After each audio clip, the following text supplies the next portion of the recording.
Good evening, everybody. It is nice to see you. We have some very special guests today, and the entire purpose of this stream is to help Oz raise some money because he has, I was going to say had some bad luck, but he just got held up at gunpoint, really, which is a little more than bad luck, if we're very honest. So we're trying to help Oz recover some money because, well, we're in a global recession, and frankly, it sucks. So we have Jenna, who is lovely and awesome over on this side. Oz is also awesome and down there. And you know, Josh, he's over. That might be over the there. first time I've ever seen anybody point and it actually go the right direction. It worked. Yeah. Never seen that before. Very Good good on you. coordination. Wait, it doesn't work in Zoom because everyone's screens are different, but it does work here. For me, but at least, everybody because always does I this. can see. That's true. Like I'd be like, That's Oz. Mm-hmm. Shut up, Oz. Stick flex, bruh. Well, we could do like a Trinity Radio and just when I'm talking to Megan, I'll look up. Oh, yeah. Like, hey, Dr. Josh. Yeah. Okay, cool. I don't. I might be able to do that. It might just. I remember the most awkward maybe that I felt in any one of those moments was when Jimmy said lean very close to the window so that he could kiss me. Do you remember that? Yeah, I do. I was such a child. I don't know what's wrong with me. Well, deeply appreciate both of you, Megan and Dr. Josh, for having us on here. First time here for me. So I appreciate it. Thank you, Digital Humber Ruby audience. Absolutely. Yes. Yeah. Thank you very much. It's I'm just telling everybody I'm not very good at this whole receiving thing. But I do appreciate the help and everybody that's done anything so far. And I have no problem talking about it so people are clear on what happened, for just being as transparent and upfront as I can. So whenever you guys want me to, or people in chat, so they know what happened, is if they want to help. That way. Yeah. Well, why don't you give some details now, and then as people trickle in, we can always revisit it to kind of update everyone. Absolutely. So the actual date, I don't know, but it's been about 2 months ago. The first roughly, yeah. The worst of it happened. We'd finished up a concert that I was DJing at, and it was the first time that the other guys didn't help me because they were inside arguing with the venue owner or promoter or whatever. And I had made 2 trips out to my car to load the all of my equipment, everything into the car. And fortunately, I had the most important things and the most expensive things, my computer, my turntables and all that, were already in the trunk. But yeah, 3 guys came from around. It was an SUV of some sort, came around and held me at gunpoint. And anyone knows me, yes, I have a bank account, but I usually carry cash. I don't really like banks. And I just got paid by my regular job, and just got paid from the previous concert we had performed at. So I had literally everything on me. Probably doesn't sound like the most intelligent thing, but yeah, I emptied my pockets, and they got about anywhere from I'm talking brand new, the equipment, $400 to $600 in gear, because it was a lot of the smaller stuff. But if you're a musician or a DJ, even the small things that it stacks up quickly, as far as cost, or the value. So yeah, that happened. And Oz, I don't know if you said it. How much cash did they get from you?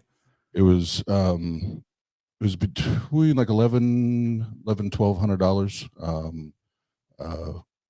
Not a small amount. Yeah, which was my rent that month. So, and that just started as we know, we're all adults here, a spiral, because rent's not paid, and then now I got to worry about paying electric, which I'll get into that in a second, because that was a total brain fuck. But yeah, it just started the domino effect, and then I got a letter on my door. I got home. I went to the pharmacy or whatever and got back and had a note on my door, and it said, "You have to the end of the day to get the electric switched into your name." I was, well, I did that in June when I moved in. What are we talking about? And long story short, my power gets cut off while I'm trying to figure out what in the world happened. So, yeah, I got help there, got assistance there, and then when I went to pay it, the lady on the phone said, "Well, actually, before, like, you can pay that, but before we can even turn it on, you have a back bill due." And I was like, "What are you talking about? Like, I've never even had this service in this area, you know?" And they read off the address, and it was my ex-wife didn't pay the final bill when obviously when she moved out of the place we shared, and that was another like $160, so it was just this domino, just thing after thing, and on top of the flat tire, and I got stranded and slipped in my car that night, and then even just this last weekend was another said and done, another $200. I locked my keys in the car and was sitting out in the cold for however long talking to Jenna, trying to figure it out, because I called every single 24-hour locksmith in Fort Wayne. 24-hour. Yeah. Every single one. And it was like fucking cold. And all I had on was my t-shirt, because I went out there to start it to warm the car up. And it's 3:00 in the morning. All the other employees are now gone. And I'm on the phone with her. Like, I don't know what to do.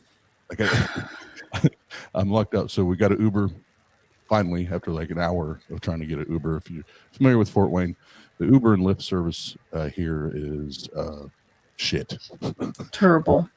And it takes forever to get one.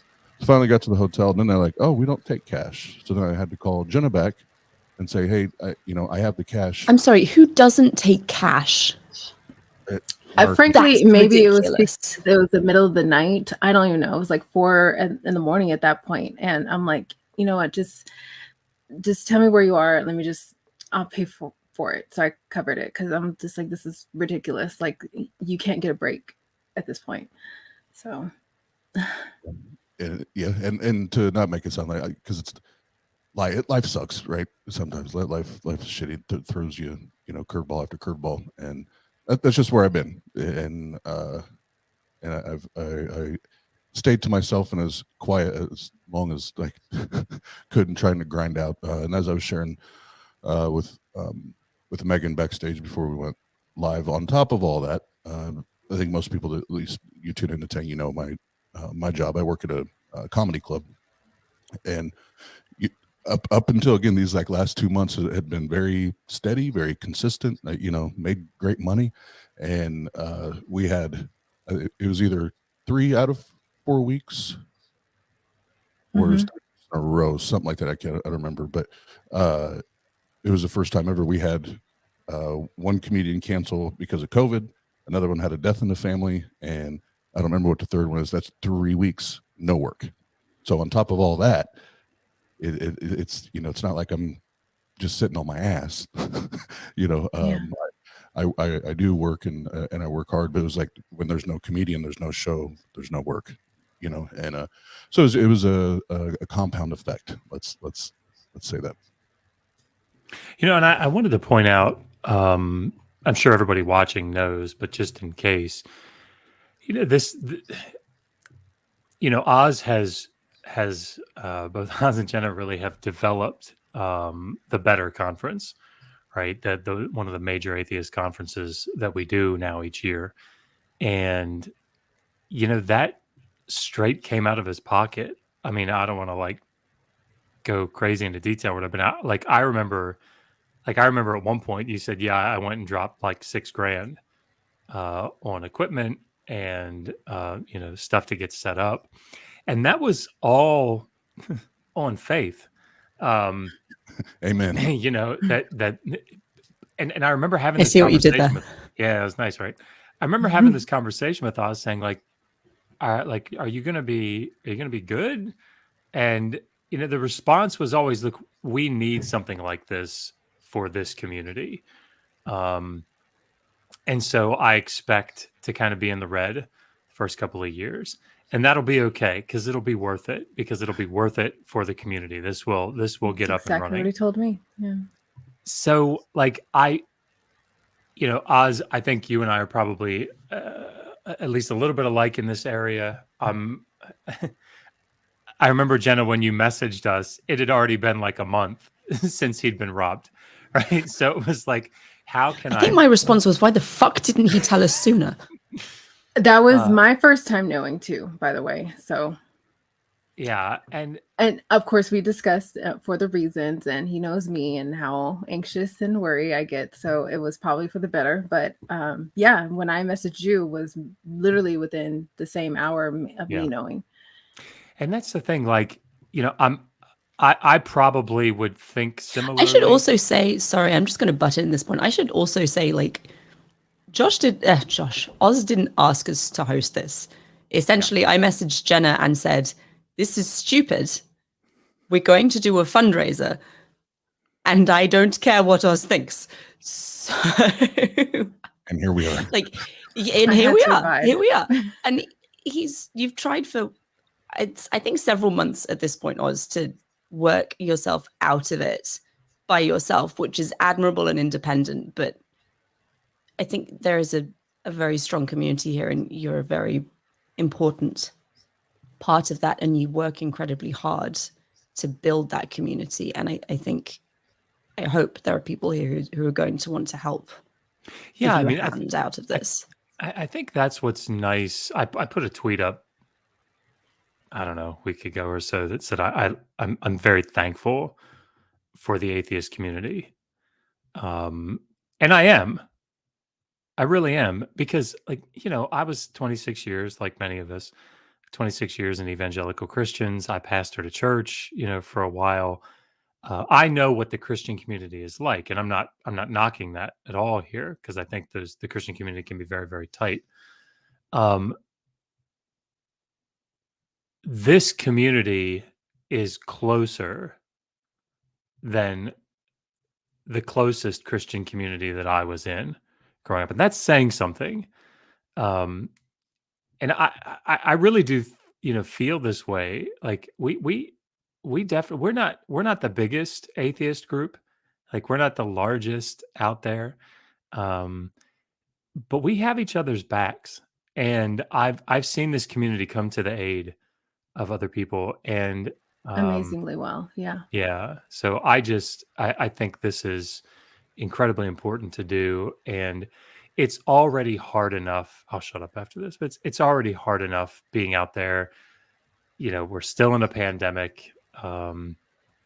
Work is still, for a lot of people, very, very difficult, and particularly if you're not in some sort of a really firm, like a government job or something, it can be very difficult, still, to make things go, and without something like being robbed at gunpoint.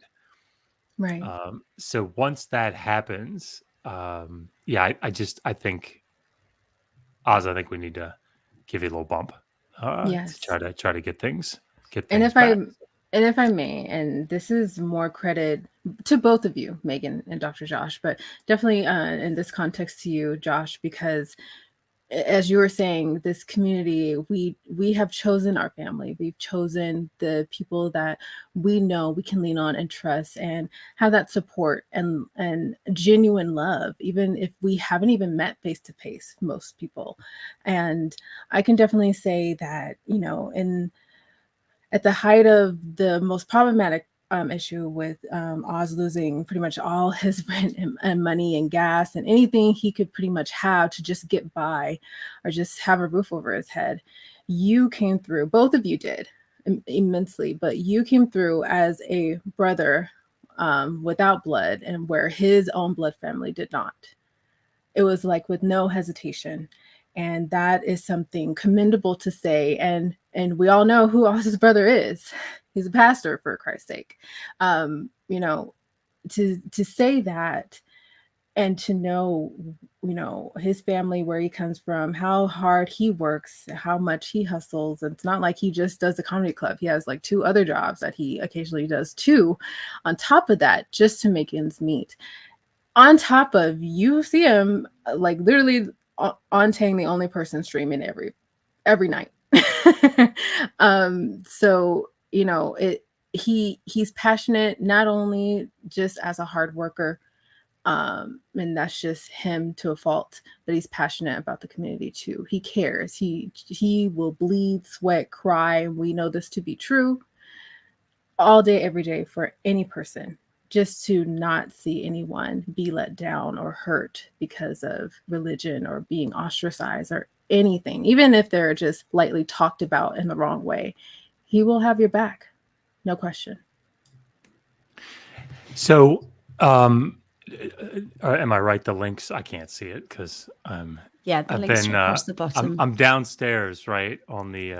We have had a couple of questions. If I can find them. Sorry. Vaguely Agnostic is worried that Josh has been sequestered to the attic bedroom in the bunker. Close, right?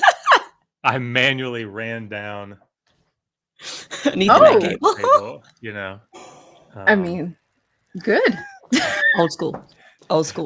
Yeah. No, Josh is in our guest bedroom. He's okay. Yeah. There's heating and electricity and everything. Running water too. So, well, not in the bedroom necessarily, but so the links are in the description. Is that right? Or available for like PayPal and Venmo and. So Oz's Cash App is going across the screen and is in the channel description, and our Digital Hammurabi PayPal account is also there. You can send money to either, whichever platform you have. Please don't send super chats, because YouTube takes quite a hefty cut of that, and I would much rather all of the money that you donate actually goes to Oz rather than to YouTube. Now, so, it's Derek. Hey, Derek. Should we tell them about your idea, Megan? Which, the one we told Jenna and Oz about? Yeah. I mean, you are aware that if we tell them, you are going to be inundated with requests to actually follow through with it. We should probably not do that then. Okay. I just thought it was funny. I mean, it's pretty hilarious. It was a good idea, I think. Yeah, I mean, well, it was yours. It's very niche. It's very niche. It's very niche. Oh man. Before I do my ADHD brain gets the best of me, one thing Jenna brought up that I want to address, because I think for me, being a skeptic, I'd probably at least have this question in my head. I don't know if I'd asked out loud. So always trying to be transparent and honest and stay in front of things. I didn't tell Jenna, especially her first, because if you know Jenna well enough, she is a worrier. And I told her when her and my grandma meet once she moves here, that they're 2 peas in a pod. There's a lot of very good and healthy things that they're amazing at, but Jenna is an amazing worrier, if there's such a thing. But she, her anxiety goes through the roof, and for me, if you've heard my story, I've been in that spot before as far as guns and violence, and I know how to. I know how to behave and how to not behave, to de-escalate rather than escalate. As crazy as that sounds. Yeah. I'm glad. And I'm not making excuses for the assholes that did it. But I was safe. I walked away safe physically. I'm not hurt. Nothing's wrong. I at the time I was like, I got 3 weeks left in the month. I can hustle and grind and bounce back. Right. And then it was those next 3 and 4 weeks that fucking 3 comedians cancel for whatever. And I'm like, are you kidding me right now? And especially after the second one, that second week that the comedian canceled, then that's when my panic and anxiety, started to, get out of control. But yeah, I just want to be clear. It wasn't any type of try to hide, anything or not. Oh, no, I mean, and like no fault or shade on you for like, I would probably have done the same thing. Josh, also very much a warrior. If I can deal with something myself and it's not going to impact anyone else, I'm just going to go. It's all right. I'm with you. I'm just going to get on with it. Honey, I love you, but you a little anxious sometimes. And like, we love you. We want to shield you from that. He's blushing. Right? I mean, I have cute this. Blushes. Oh, you can't see that? Yeah. You know, this is workbook. yeah, I mean, anxiety, anxious attachment is who I am, you know? That's how I roll. What's up, Garrick? What's up? We are Myth Vision.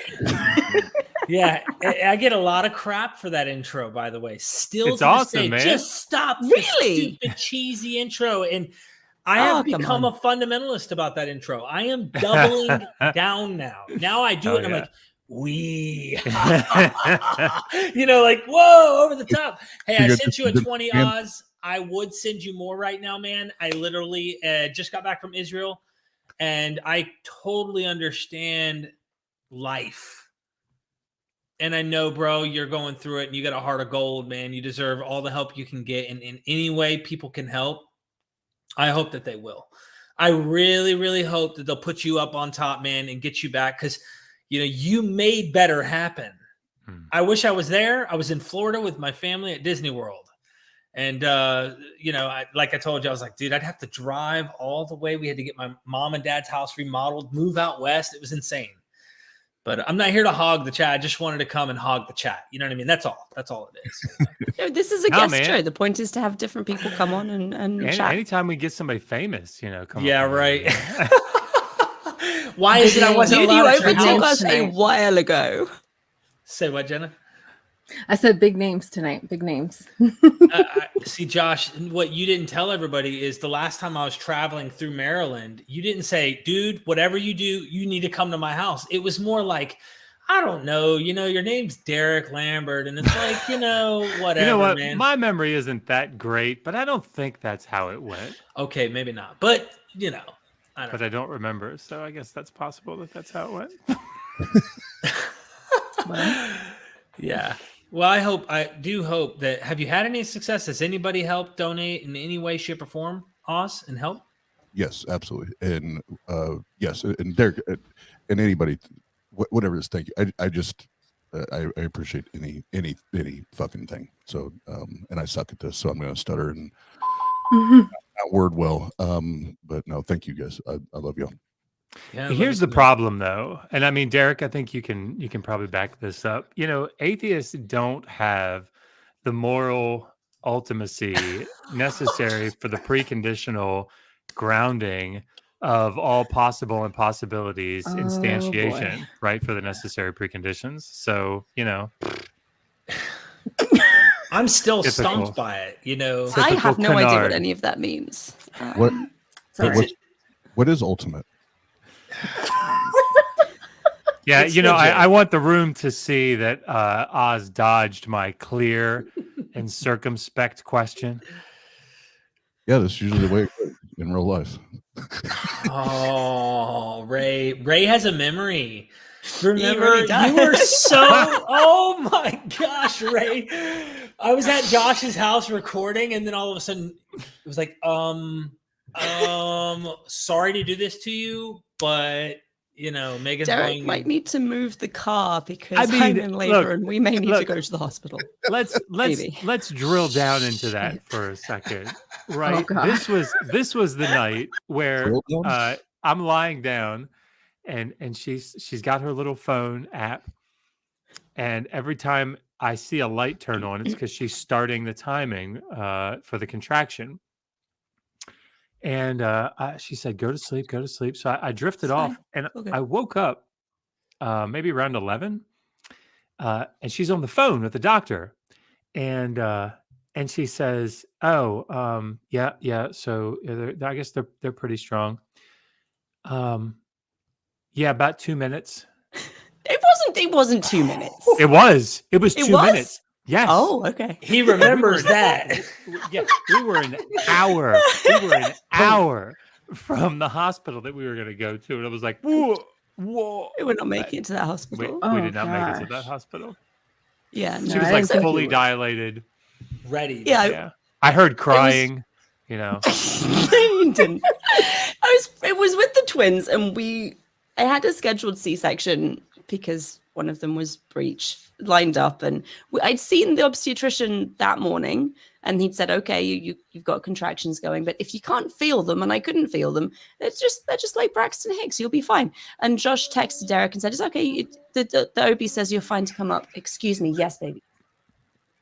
I must add, while Megan's saying this, that like they're such nice people, Josh, Megan. I cannot tell you this. You're not paying me to say this. This is legit. I'm not making this shit up. This is absolute fact. They're so nice that his wife is about to pop the child out, and he's like, "I hate to break the news to you," and I'm like, "Bro, your wife's giving birth, bro. Like, but I really feel bad about this." And it's like, it was just you'd driven so far, and we told you that morning. It's fine. We've probably got another couple of weeks. But yeah, we walked into the labor and delivery room, and I'm like, okay, I have twins, and one's breech, so you need to do a C-section. I'm like super sorry. And the doctor checked me, and he's like, okay, you're at 10 centimeters. We're doing this now. Yeah, I mean, I think they had her in the operating room in 30 minutes. That's what they said. They said you got to be in there in 30 minutes. Dr. Josh, you are not a worrier at all, man. You're not a worrier at all. Hey, no. I don't know if this is possible. This might give people kind of an incentive to want to help as well. If you see someone donates, let's give them praise. I really think we should give a shout out to people who are donating, because like I know that people love the community, that Dr. Josh, I love you. Megan, you're kicking butt on Bart Ehrman's channel. Like you're doing stuff now. Okay. Like, and Oz is over here. He's trying to keep the foundation of this whole thing going. He's got better going. So let's give shout outs, I think. But also Josh was about to say, hey, bring those cameras into the hospital. We'll just record right outside. And I would have took him up on it, maybe. I don't know. You know how I am, man. One more video, bro. One more video. So I do want to say, if you're unfamiliar with Cash App, yes, you can just download it, and then let me get it up on my phone. But the name, this is Oz Music. That's all you have to search for, and it should pop up. And if you are unfamiliar with Cash App and you'd rather use PayPal, you can just send it through to my PayPal, and I will I'll send everything we get to Oz directly. So actually, we've had $11 from Al Goose, who is a regular, and I haven't seen them commenting, but thank you so much for sending that. It's greatly appreciated. If anybody doesn't know who Al is, we met at I always forget the name of the conference, the BajaCon up in Ontario, and you know the type of people that they start to ask you questions, and you say, "Shit, they know more than I do." That's the kind of guy he is. Yeah, you know. Okay. Like, so why, Josh? You're pronouncing this. I don't even remember what word it was. It was a Han. That's what it was. It was Achan. I pronounce. You guys remember in Joshua 7, I think, in the Battle of Jericho. After the Battle of Jericho, this guy goes and he takes some stuff from Jericho that he's not supposed to, and his name in Hebrew is Achan. But nobody says that, and they pronounce it in English. They say like Achan, and so he got on me about that. Why do you pronounce it that way? Because I'm an idiot. Look, what can I? What do you want from me? No, he's a super nice guy. Also, we got just over $64 from Mark Reed. Thank you. Oh wow! Thank you, very, very much. Thank you, Mark Reed. And Big Zebra also sent $11. So thank you both very, very much. That's awesome. Yeah, thank you. And I have a few, and some of them there's legal names attached to this. So I'm just going to do first names, and hopefully you know who you are, because I don't want to out anyone or be disrespectful. But so far, and some of these are included from last night, but they still need to be mentioned tonight. But Aaron Colson. So after saying, you were just going to say the first name. I'm just kidding. I'm just teasing. I'm just teasing. That's fair. That's fair. But we know. If I already know that everybody knows your name, I'll say it. But and your phone number. I'm just everything that I just got through the app. I'm going to shit. No, I'm just kidding. Aaron Colson, Secular Rarity. Should I share the amounts? I don't know if I should share amounts. Should I? I've never done it. I'm not good at this. I've never done this. I leave this up to Jenna. Yeah, I leave it up to Jenna. Sure. Here's the pressure. It's all on yes, you, Jenna. because I'm totally used to getting money from people. Yes. Ray points out that you must remember also to share people's social security numbers. Yeah, very important at a time like this. That is my social security number is 7. Well, I'm just going to screen share. That way everybody has everyone's. Right? Megan did it, so definitely yes. Aaron, and so somebody from last night, Jenna went out of her way last night to do kind of a pre this show. But Aaron Colson, $150. Wow. Secular Rarity, absolutely. Secular Rarity, $181. Wow. Thank you. Absolutely. Does that sound right when I'm doing that? I should be closer, like. You should just beatbox. Derek. Hold on, that was getting. Now it's getting perverted. That kind of sound. It's like a TikTok video, Oh. Mr. We Are Myth Vision, $20. Thank you, Eric. Appreciate it. Yes. Give something. If anybody can give something, it really absolutely. Really, absolutely. Like a couple of dollars makes a difference. Yeah, like anything, it adds up to helping, and I know that how that is. Yeah. It's that, or I go play Modern Warfare, bro, and I'd rather just I did the last two, Chuck, $25, and John, $10. Hopefully, thank you. Thank you, fucking thank you, dude. That's awesome, man. Yeah. Well, I'm sorry. So while we're all here, audience, do you have questions, or I know Josh could take his shirt off. You got to really spend some money though, and he will. I know he will do it if the right money is sent. He'll send. Okay. All right. So I'll tell you.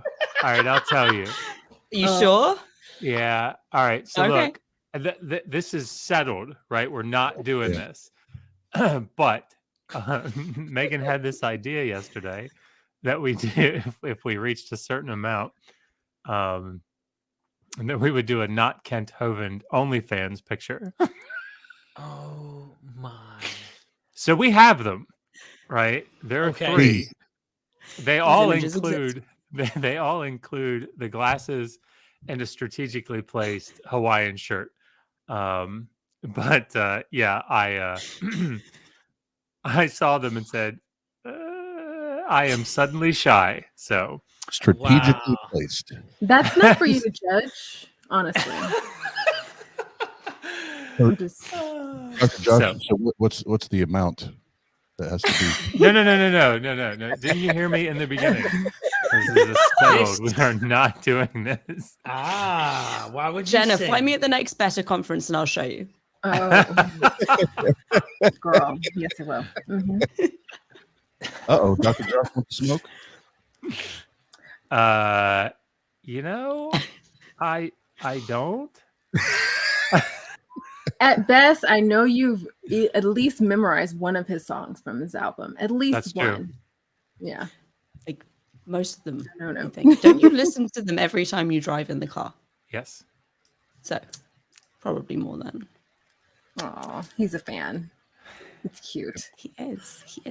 So Trinity Matrix is asking, would you rather live in a Sharia society for the next 100 years if you could? I'm going to say probably not. Would you rather have and live in a Sharia society? No. I was about to say, is this what I think we're asking? That would be a hell to I think so. Like under Sharia law?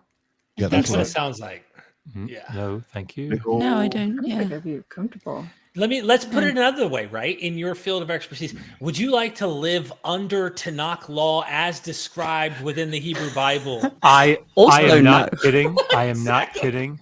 This week, I made time to just sort of sit in on a conversation and stay on mute, but every once in a while kind of pop in. Because they asked me to come in because the topic was biblical slavery. And I mean, I'm not kidding. Several times, amidst saying things like, well, that's not really rape.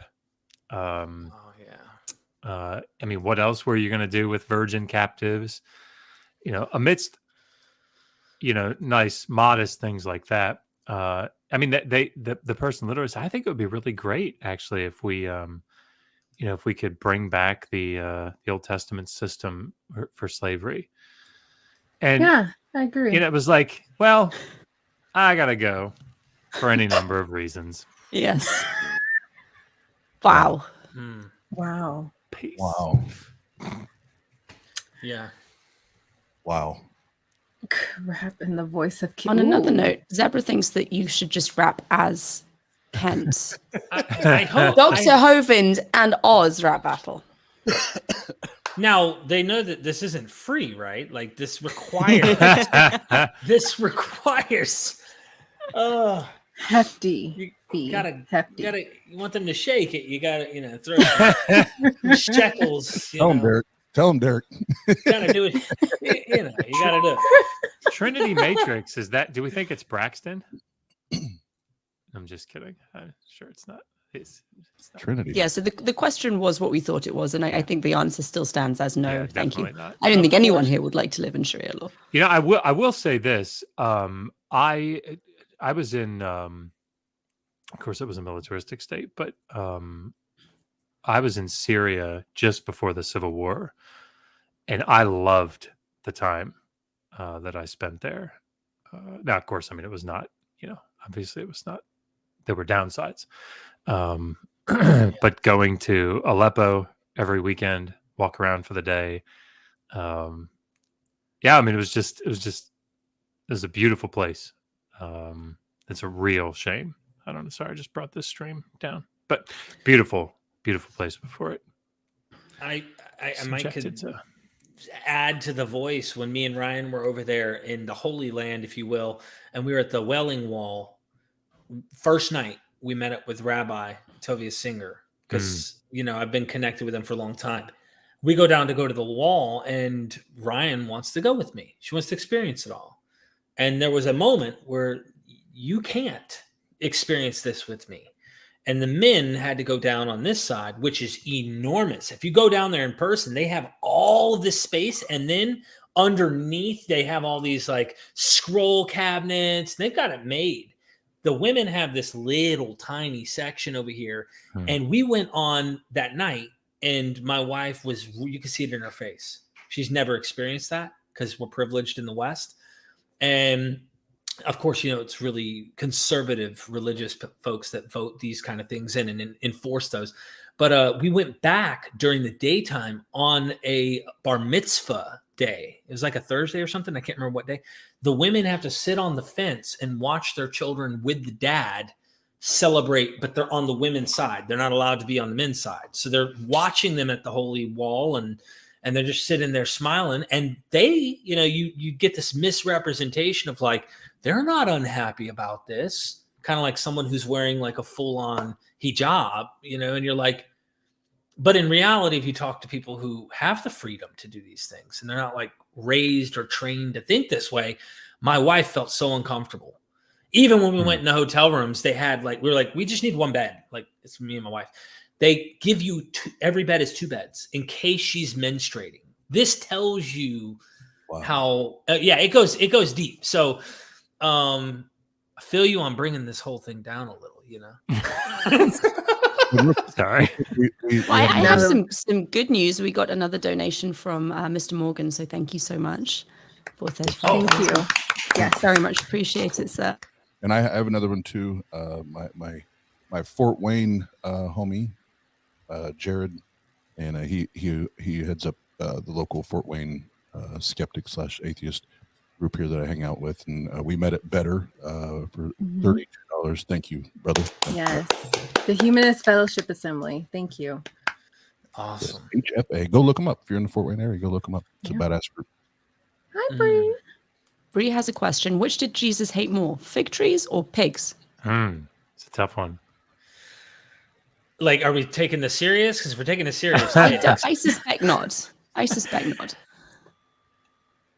I wouldn't either. But if I'm taking this serious, I'd say pigs. That's just me. But you know, Jesus is a I myth. think. What do you think, Megan? You've been sitting with Bart forever now. You should tell us.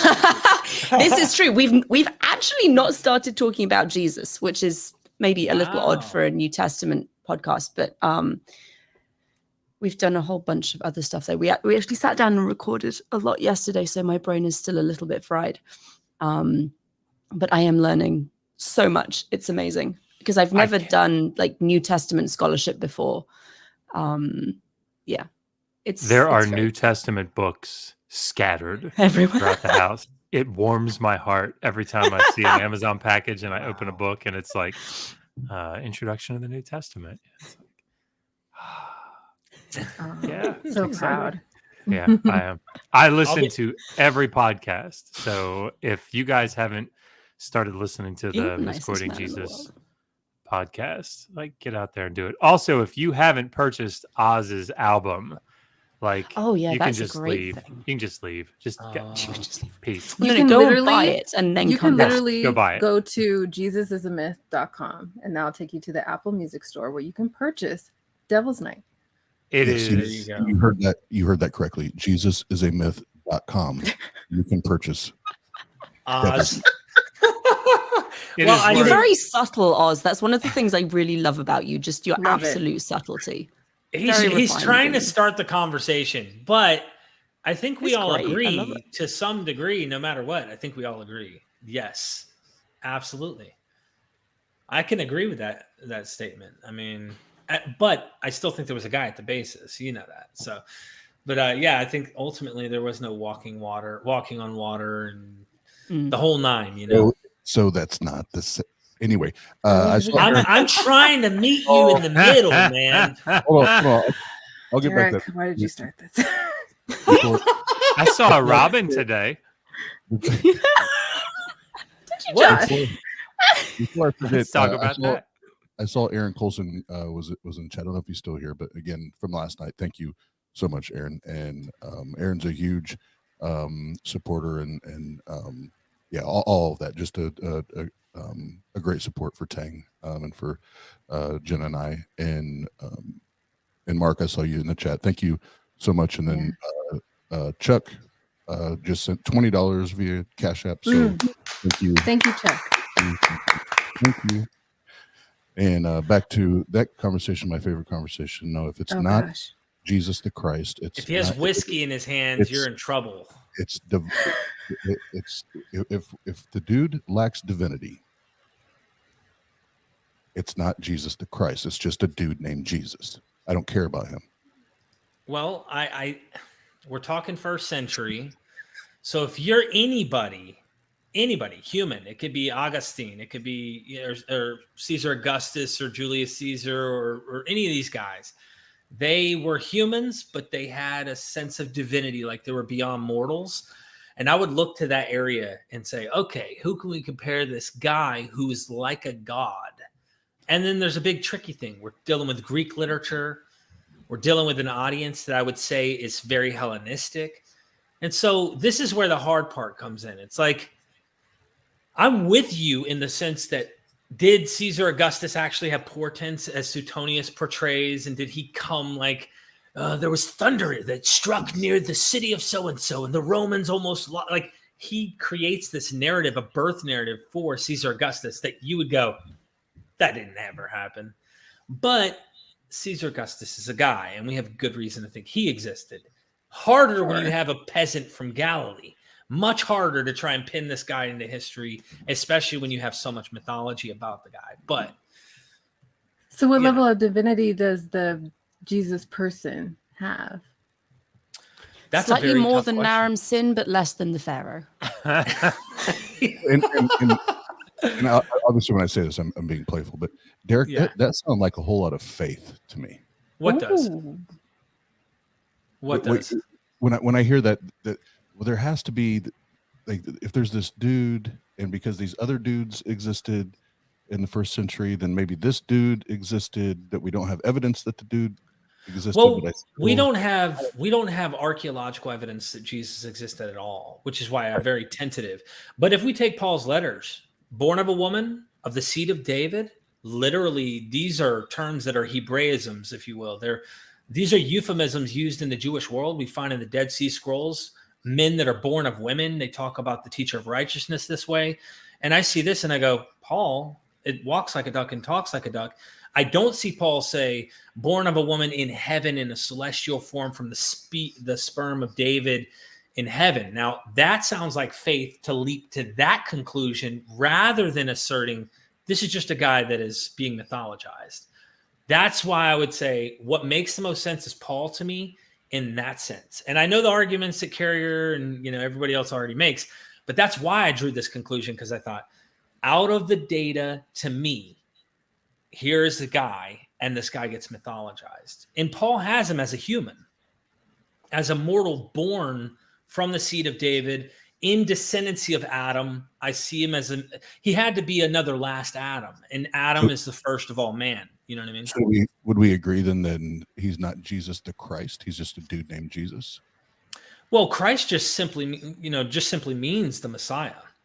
Right. Like Cyrus the Great was the Messiah of Israel, but was he Cyrus the Christ? In a sense, you know what I mean? Like, we both know when Christians hear that it's the supernatural, the divinity is attached to the Christ label. So if it's just Jesus the dude, I'm not really interested anymore. It's right. I'm interested because that's the dude I ignored my whole life. Like, I actually saw only the divine and only he's God in the flesh, and I got to worship this guy. And like, I believe the stories were literally true. What really excites me now is like, hold on. Can we cut away and look behind and say, here's this Jewish rabbi guy in the Mediterranean who has this little cult following that actually believes somehow they're part of the last days. And this ends up birthing what eventually, post-Paul, becomes what we call Christianity. That's what really interests me, because it clawed my whole life just like it had yours. And yes, I would say that this Jesus called the Christ, this idea of him being a Christ, this is something that is a development. Did he say he was this? Bart Ehrman talks about this. Well, you don't really know. And in fact, he's skeptical of that being the case. What I don't like, though, that comes from a lot of the mythicist side is he's just an apologist, that Bart is an apologist, or that kind of, rhetoric. It doesn't help. Can I ask a serious question? Who is this Bart Ehrman you guys keep talking about? Megan, do you know? Are you familiar with this person? No, I'm afraid not.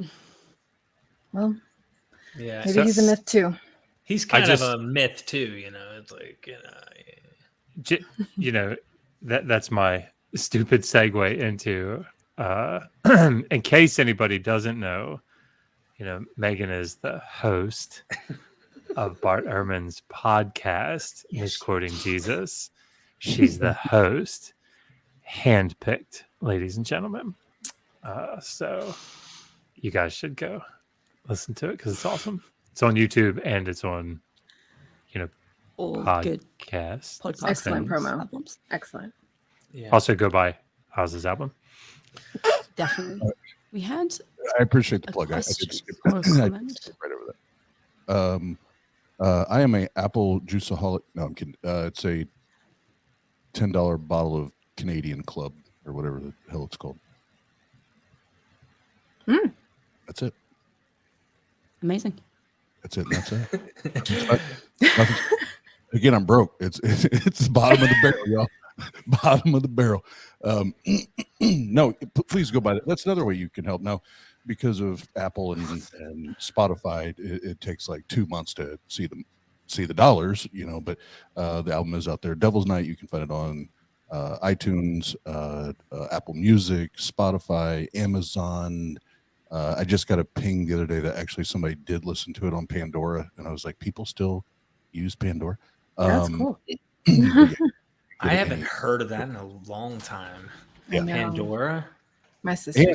And just weird fun fact of the night. So far, my album is the most popular in the UK. It's the most popular album in the UK. Wow. Damn, Oz. No, just let it ride, man. Just let it ride. You heard that right.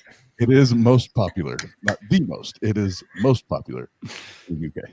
And Jenna, it will I'm become. sorry. Oh, sorry. No. What I'm trying to put the link for buying the album in the the thing. What's the web address? JesusIsAMyth.com. That's www.jesusisamyth.com. I have to say, okay. No, I was going to say exactly like what Josh was about to say. See, I already knew what he was about to say. What he was going to say was that it went from, great album to the greatest album. See how the mythologizing is happening already? Ooh. The greatest album. And next thing you know, when you say the greatest album in the UK, it will be the greatest album beyond the UK. And then next generation's already like worshiping you, dude. It's insane, man. That's how it goes, And Jesus is a myth. in the UK. Is that where we're moving to?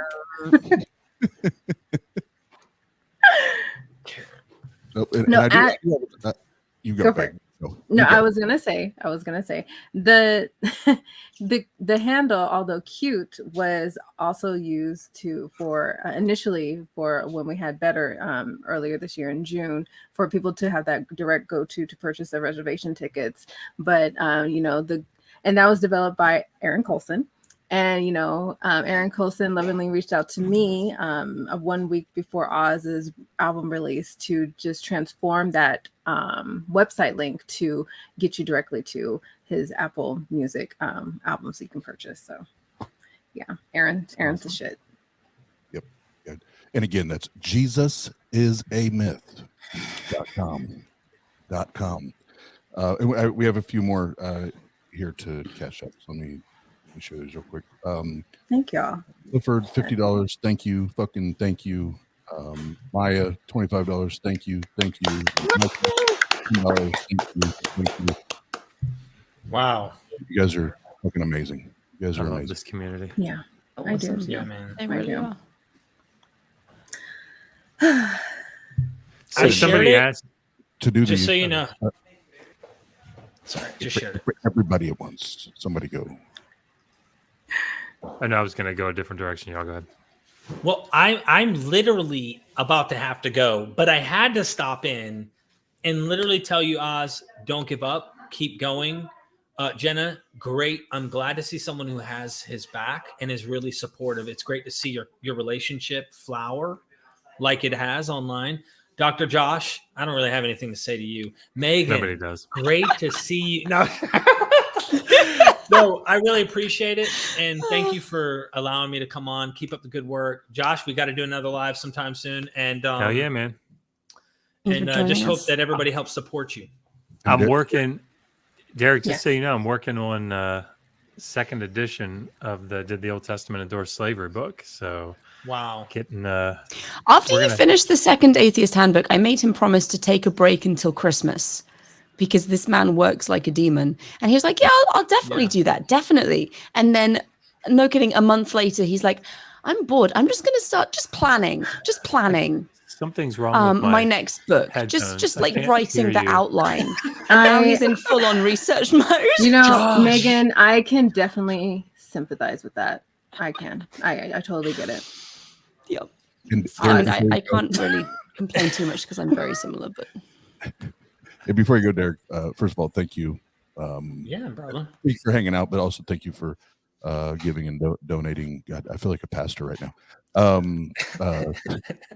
truly appreciate it. But if you missed this part of stream earlier, if you are or you know someone that is pregnant and they're far along, they're just ready.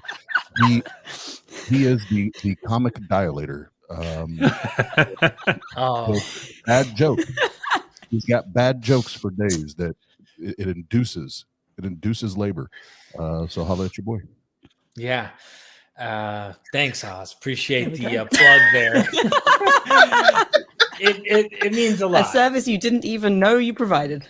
No, wow.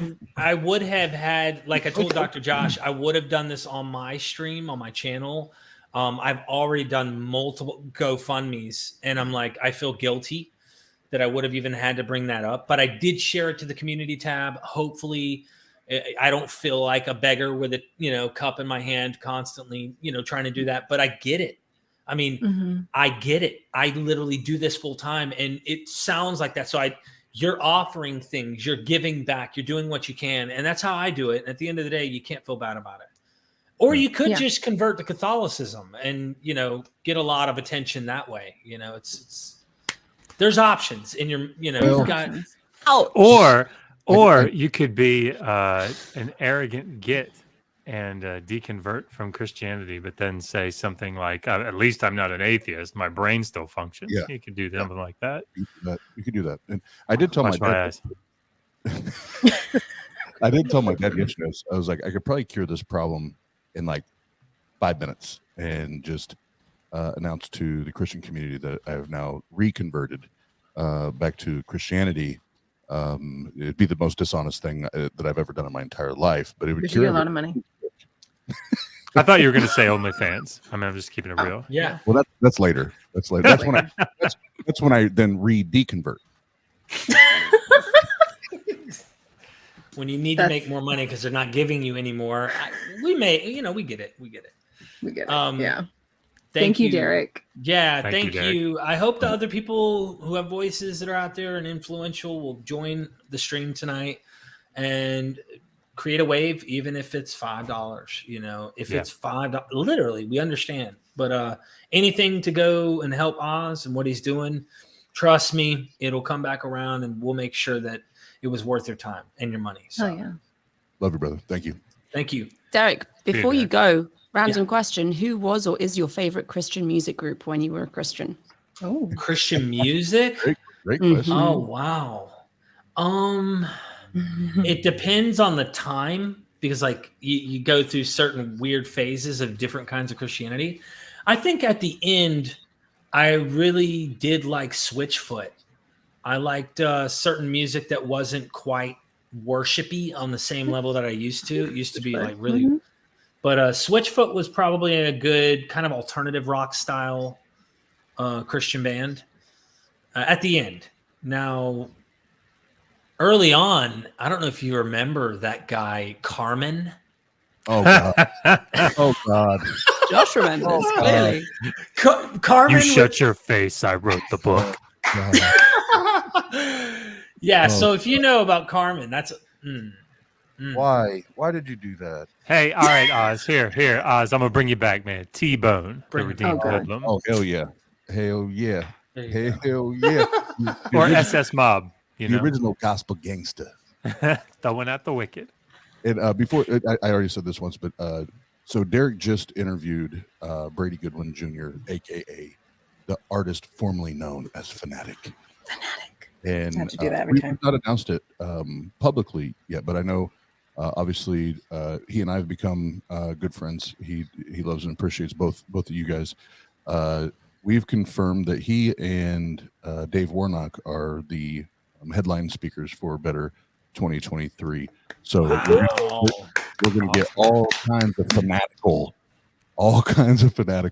at Better, and I can't wait. And if y'all ain't hip to Brady, y'all better go peep game. Dude, that you brought out the few really good moments too. I mean, there were other ones, but like those moments that you clipped were on fire. And he is so sharp and so well spoken.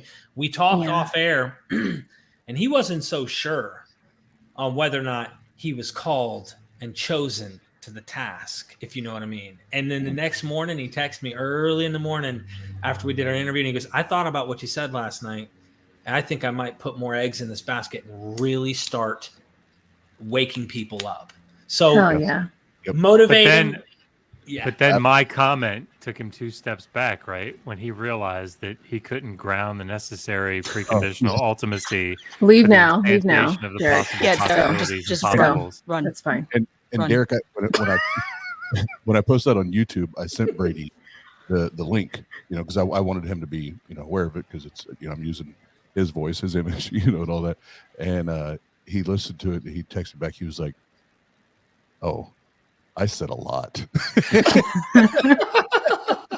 He was excited, but he couldn't never answer that question that Josh just posed. And yeah.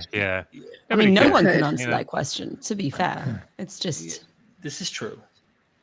I have to say, Jennifer Silva's DC talk, if you want to get a chuckle, you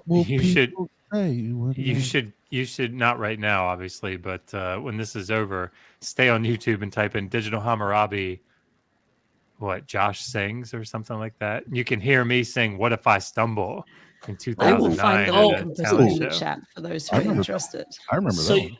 There's all sorts of music that comes to mind that were in that time from various groups that I really liked, and I won't list them all, but you get the gist. I liked all that kind of stuff. So back in the day, but that's my answer in the question. You guys, feel free to have fun. I seriously love y'all. Tell me, I hope it's successful and everything goes well, and let me know if there's anything else I can do. Thank you, Megan, Derek. Thank you. I hope you don't pop any more babies out anytime soon. Just saying. No. I'm good. We have 5 between us. I think we're good. She has established this thing called the 5-foot rule. I don't, if you guys have heard of it, but don't touch me. The reason we're in different rooms, basically. Yeah. As soon as I talk about babies, they appear. My Mine youngest. puts in an appearance earlier. But thank you. Let me know if you need anything, Oz, and have a good night, everybody. Thank you, Derek. Bye. Bye. Jenna and Oz, I actually wanted to ask you guys, could you tell us how Better 23 is coming along? Ooh. Because I know you're working on it. I'll let you go first. And I know that Josh had an amazing time last year, and I was very pissed that I couldn't come. But he had such a great and he had such a great time that he did a little dance for us, and I appreciated that. And I hate that I did not record it, but that's okay. Hold on, that is not a dance. Let's be hood proper right now. Let's be hood proper. You're right. It's a sea walk. It's a walk, It's not a dance. All right. Well, both of you are more hood than I could ever be for one good reason. For whatever weird reason. Well, we have a planned date. We're just having to solidify it with the venue, and it's not going to be at the Coliseum. What is it, in Columbia City? Well, it's definitely not Columbia. Yeah, it's Columbia City. It's right outside of Fort Wayne, and well, you can tell them why. Yes. Well, because the venue with the Coliseum was just it could not accommodate what we want to make the access more functional and easy for us, as far as feeding people, as far as doing the different breakout sessions and everything, and also because it's too damn expensive. So hey, cut costs. But I think with this new venue, it'll be great for what we are striving for. It's going to be more of the communal type breakout sessions, panels, a lot more panels, I guess, if anything, 1 to 2 less speakers, and you already know, keynote speaker would be, of course, Dave Warnock. He will kick off that whole weekend. And of course, Brady will be one of our speakers from there. And for some weird reason, I'm a speaker too. So, there's that. I don't know why he has that idea. Because you're awesome and people want to hear from you. Yes. Weird. Amen, Megan. Amen. We have other ideas for speakers as well, but that's on the hush hush for now. But the overall theme, correct me if I'm wrong, babe, is who are we? who am I? Who am I? Thank you. See, thank you for correcting me. And essentially what we're doing with that is, going beyond just the meaning of, okay, you're an atheist. So what are you beyond that? And, that's just in a way to humanize non-believers, humanize and let people know that we are, just, if not better, just as good as any other faith believer. We're just as human, just as respectable, anything and everything. We have talents, we have, all of that encompassing who we are and our backgrounds and what we share and what we contribute to society. So just highlighting all that and having that, what we believe in as far as that essential community, because what we found with Better this year back in June was, not only discovering, Jared from the Humanist Fellowship Assembly, but all sorts of people within that state or just that city alone, not ever having that opportunity to join in a conference like that. Like that was not a thing. And obviously, if you know Fort Wayne, they're known to be, the city of churches, literally a church, not, I won't even say every corner. It's like every 2 buildings is a church. Like it's worse than Starbucks. So here at the Greater Ebenezer New Revival Tree of Life Institutional Double Rock on the side of the road to Jericho Missionary Baptist Church in Zion. Yes. Mm-hmm. Of God. Exactly. Yes, of God. So we are planning, we still have more finalized talks, and we have a little small committee that Dr. Josh is a part of, and we'll get together soon within the next 1 or 2 weeks and to, just hash out more intricate details. But we're planning to have the event like the first weekend of August. 5th and 6th. 5th and 6th, yeah. Yep. And it's essentially in Fort Wayne. Columbia City is just what do you call it, a suburb or surrounding city, whatever you want to call it. But and as Jenna mentioned, that's to reduce cost, for holding it, and also in reducing the cost, we actually have more flexibility to do the things that we wanted to do last year. And Dr. Josh brought up earlier the money that I had personally invested into sound gear and lighting and visuals and all that literally the week before the event, I learned that there was like a new site manager or general manager, whatever the hell his title was, and like took away so many of the things that, as far as the experience, the visuals and everything, eliminated it. And I didn't know why, because I talked to him via phone and email, and then I was like, well, no, I want to sit down and I want to talk to you, because this is crazy. Like I signed the paperwork and everything. Like it was two years or what? Dr. Josh, you probably remember better than it was like 2 years. 2 or 3 years we had to keep postponing it because of COVID. Right. So I'm just sitting on this money that I'd spent to do that. And then now this new guy comes in like, no, you can't do the haze machine. You can't do the fog machine. You can't do. And I'm like, dude, I'd spent a lot of money to be able to do this. And I was told that I would be able to do this thing. So when I go to meet with him one-on-one, and it's very similar to my experience with the hotel that we tried to do the block rooms with, but that's a whole other story. But I walk in the office, and as soon as I walked in, I was like, got it. It was plastered with your, faith, prayer, the pictures and posters. They're really big, obnoxious. Yeah. Over the top. And I'm like, got it. You saw the Atheist Network group, and you're going to do, you're going to do whatever you can do to whatever you can to make it less, because you're an insecure asshole. Yeah. To put a burden on us, to do this the way we want to do it. So I share all that because this facility that we're going to be at this year, I actually know the like not on a personal basis, but a business basis. I know the owners, and they don't give a shit about religion, and like they don't care. Like do what you do, bro. do what you do. So we'll be able to like have the full after party, everything, and you don't have to leave for lunch. You don't have to leave for that. As long as you buy the would have been the ultimate package last year. We're renaming them, but you don't have to leave, so you have to worry about parking, and so everything's gonna be more convenient and simplified. And the speakers, like Jenna said, we won't really dig into that because we're getting ready to send out the invitation letters and everything to the rest of them. But I can confirm for the after party, we have a team of about 3 or 4 stand-up comedians that are going to be doing a kind of a one-off on Hot Ones. If you guys are familiar with Hot Ones on YouTube, where they have interviews why they eat hot wings, but the sauce gets hotter on every wing. But with this one, they have to still do their comedy bit while they're eating this hot sauce. And it is, I DJ that event once a month at our club.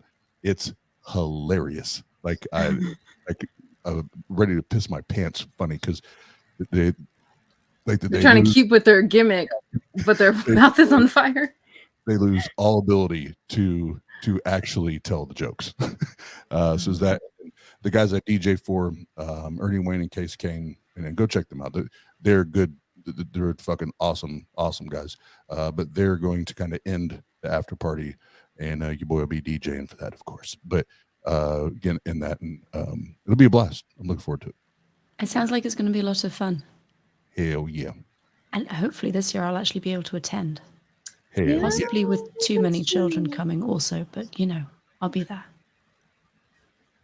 You'll just have like a small blonde child running around everywhere, and he's attached to us, so just send him back. As long as I hear Tang Gang and no from him, you will. He definitely will. Out in his Tang gear. He wore his Tang Gang hat and shirt the other day, so Yep. He's he can do whatever he wants. We did have someone ask if we could play no for everyone watching to get like a sample of the track, and I honestly don't know if we screen share. Can we get the sound? Will that work? Well, I can play it Bluetooth through my Rodecaster if that's perfect. Easy. That would be amazing. I think we had a super chat earlier. Oh yeah, I saw that.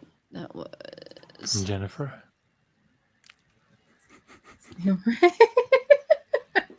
That's really sweet. Nah. Thank you very much, Jennifer. Another random question. Who's your favorite stand-up comedian? Mine is the late, great George Carlin. I like Brian Regan. You do a good Brian Regan impression as well. I have to think about that. I really don't know. No, I'm very boring. I'm very boring.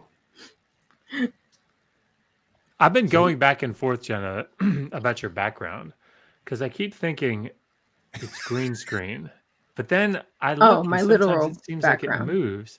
I'm like, I don't. Yeah, no, it's Jenna lives in a fort of pillows. Yeah, that's what they're I've beautiful determined. Pillows. Is it for sound? Is that what it's about? It's for sound?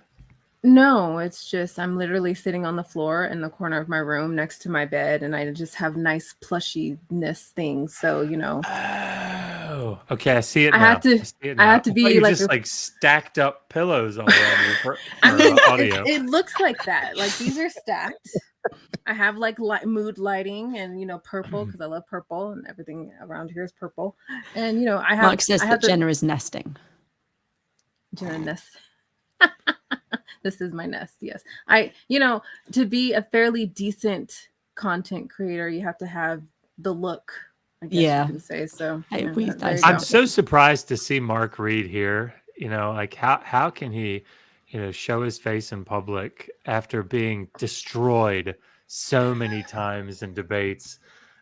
I'm just kidding. Obviously, Mark is amazing at debating these people. He's so calm. So he's calm. And he just picks their arguments apart. Well, no, that's not a good one. No. So Vaguely Agnostic has a question about better. Will there be a virtual package? We discussed this. So people can watch the speakers. Great question. And we did not share this here, but yes, there will be though. There will be. So last year, I think there was 4 ticket tiers. And this year there will be 4 total, but 2 will be for live, like in person, and then two options for virtual guests. Perfect. Yes. I gotta say, ticketeers sounds like little kids selling tickets. Like, I'm a ticketeer. You should write a little jingle for me for that. You should, please. I'm just gonna sit here quietly. I'm a ticketeer.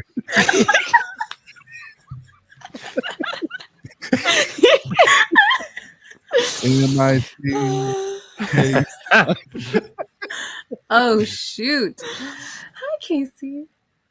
I like Caitlin. Yes, it was so Casey, cool. They're doing Caitlin. another conference, and it's going to be amazing. Mm-hmm. Yes, and we'll have the within the next like week, 2 weeks, we'll have everything rolled out as far as dates and everything. Won't have the lineup yet because, like I said, we're still formulating the invitation letter to send out to those that we want to speak or be part of panels, things like that. But we will have kind of generic marketing pieces going out. That way, people know when the dates are. They can start purchasing their tickets and looking at flights and save your coins and all that. And we intentionally, very intentionally scheduled it for August to get out of wedding season and and all that. So. Smart. August Very is like smart. one of those dead months where it's like nothing going on. Yeah. So it's like Candy Striper is like a nurse, right? I don't know. I'm going to have to Google it. I think that's what it is. And the thing is, it's like the old school. Yeah. Oh, so here's the problem. Yes, please. Okay, that's because this is serious. This is serious. The reason that I was a pastor for 7 years, and the absolute hardest part for me was talking to people as they left the service. And the reason is I was always so concerned that I was going to forget somebody's name. I was going to forget something they were going through. I wasn't going to You tried too hard. It was awful. It was awful. So I remember I used to, as part of my volunteer duties, I was a jail chaplain, and I used to do stuff. I used to go to the hospitals. I was absolutely the worst pastor in the hospitals. I remember the first time I went in, I was so nervous. I went in and it was an 85-year-old woman, and she'd been in the hospital for like weeks. And I walked in and I was like, so, man, weather's beautiful out there, Oh, God. And then I asked how her husband was doing. He died the year before. Oh.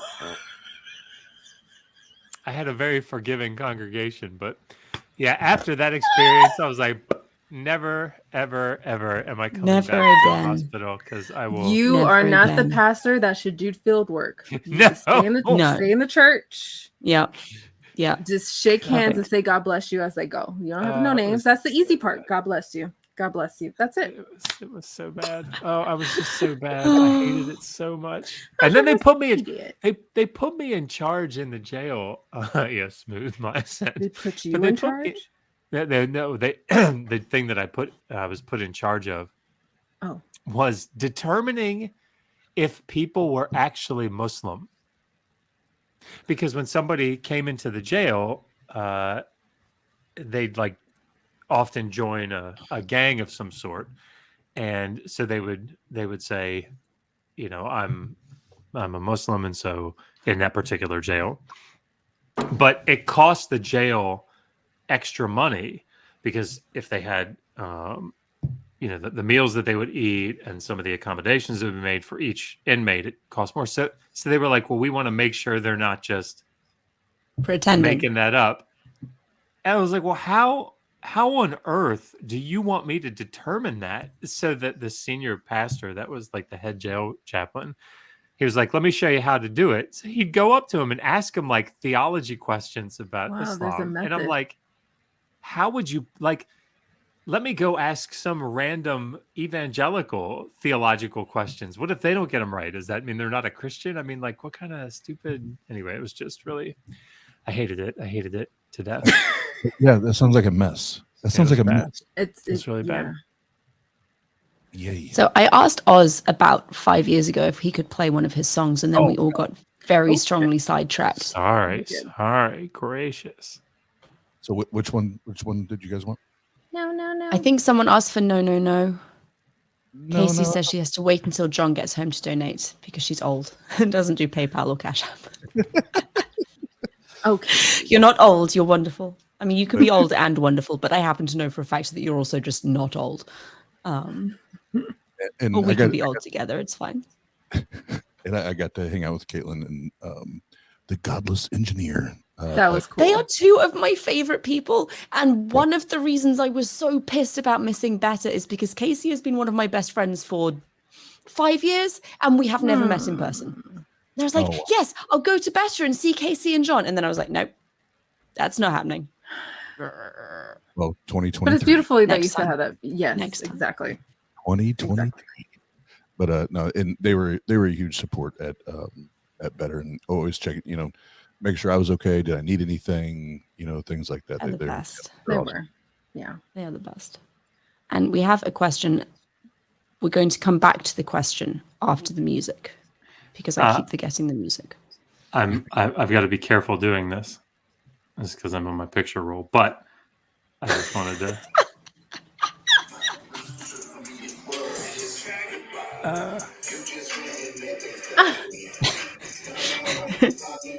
Love that video.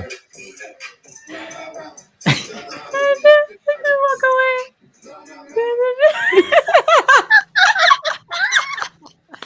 I love it. I was worried the entire time I had that phone up. Like somehow there was going to be a glitch.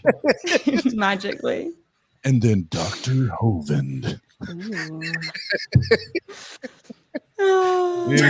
Talk about go to the beginning of the video. Don't go to the beginning of the video. Let's just all stay here. No. Stay here.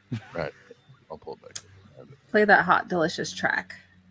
Oh, hot and delicious. It's juicy. Make sure I don't blow people's eardrums. You just went and you get started. All you did was just a search. You thought all of this would hurt. But you're crazy. You just went and made things dirty. No. All you did was just desert me. No. You thought all of this would hurt me. No. You just went and made things dirty. No. All you did was just desert me. No. You thought all of this would hurt me. No. All these changes, but I'm the one changing. Who, when, and what? Are you actually replacing? Now it's amazing, seeing you behaving, paving the way for the bow waving, yeah. Who we fooling? My schedule's ruling, fueling the ruling, but hey. Thanks for the time, thanks for the lessons learned, now burned in my mind. Now I'm inclined to outline and remind you design, sign, you design. So when you're out there telling my story, put down that line, then make sure I co-sign. You just went and made things dirty. No. All you did was just desert me. No. You thought all of this would hurt me. No. You just went and made things dirty. No. All you did was just desert me. No. You thought all of this would hurt me. No. Damn, it must suck. Tried your luck. Took me for a schmuck. Didn't realize I'm a man, I'm a word, and nah. I don't really give a fuck. I'm still that dude, stamps bad, head to head. Dumb trucks, still running them up. Would you take me for some weak little boy? Wanna play games like I'm a fucking toy? Look at my face, look in my eyes. They do not lie or disguise. You can try to lie to all your friends, but this guy identified that I'm the bad guy. The reason we said bye-bye, the rest assured for me it was goodbye. You just went and made things dirty. No. All you did was just desert me. No. You thought all of this would hurt me. No. My favorite part is as the chorus, each time the chorus plays, an extra voice like layer gets put in. It's just subtle. It's awesome. And Kathy. And Kathy. That's my real life aunt. That's my real life aunt. Real life aunt. Real life and she is cool as shit. Cool as the other side of the pillow, and also deconstructed and deconverted, which still to this day blows my mind. Aunt Kathy is amazing, and everyone should have Aunt Kathy. Everyone. And Aunt Kathy. I mean, maybe not your Aunt Kathy, as I feel like there's a lot of people for that one aunt, but you know.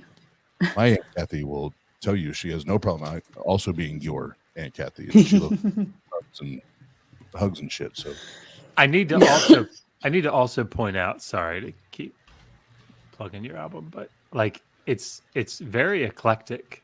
Like there's rock in it. It's just you're very versatile. You're very versatile. Mm-hmm. I really enjoy it. So, and we have a donation from Tapioca Weasel. Thank you. Sorry, Dr. Tapioca Weasel for $75. So thank you very, very much. Thank you. Very much appreciated. Thank you. And Oz, you have another album. Don't you have an album of covers coming out soon? Yeah, yes. Well, that's a story. This is where Jenna relates to Megan. It's like, do these motherfuckers ever stop? No, they don't. But let me before you continue. The covers album is not even his official second album. Like he's actually working on a legit second album. I'm like, isn't it? Kurt, I'm not in the music industry. Isn't it common to at least wait like a year before you release another one? Okay. I mean, I thought the same with books, Jenna. But my husband reliably informs me that actually, no, you can just produce multiple books a year because sleep is entirely optional. Right. He gets up at 4.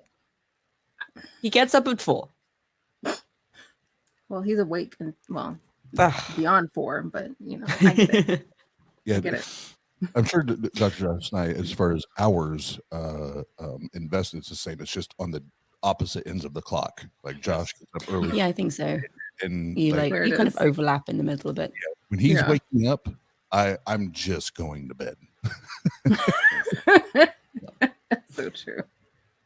So we do, excuse me, I've had a question about how to prep for a master's in Assyriology if you come with a BA in art history. Recommendations for schools depends entirely on what continent you're planning on being on.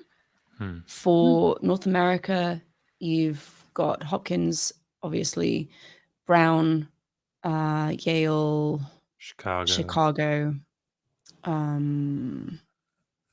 I know there are others, and I'm going to kick myself. Those are like the big ones. For the UK, I was just going to say, I'm not sure about University of Texas Austin's master's program. Yeah, so this is the problem. If you're applying to any of those schools I just listed, you're applying for a PhD program. I can't off the top of my head think Chicago does a master's program. Yeah, Chicago's got a master's. Okay. Somebody to ask actually would be Heathen Queen because she's working on that actual thing right now. Applications. Yeah.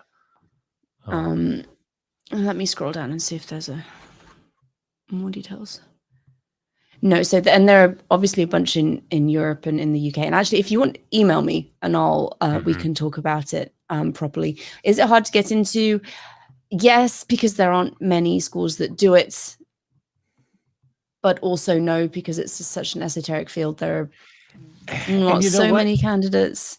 And it depends, right? Like so when I applied, I think I was the only person applying for Assyriology that year.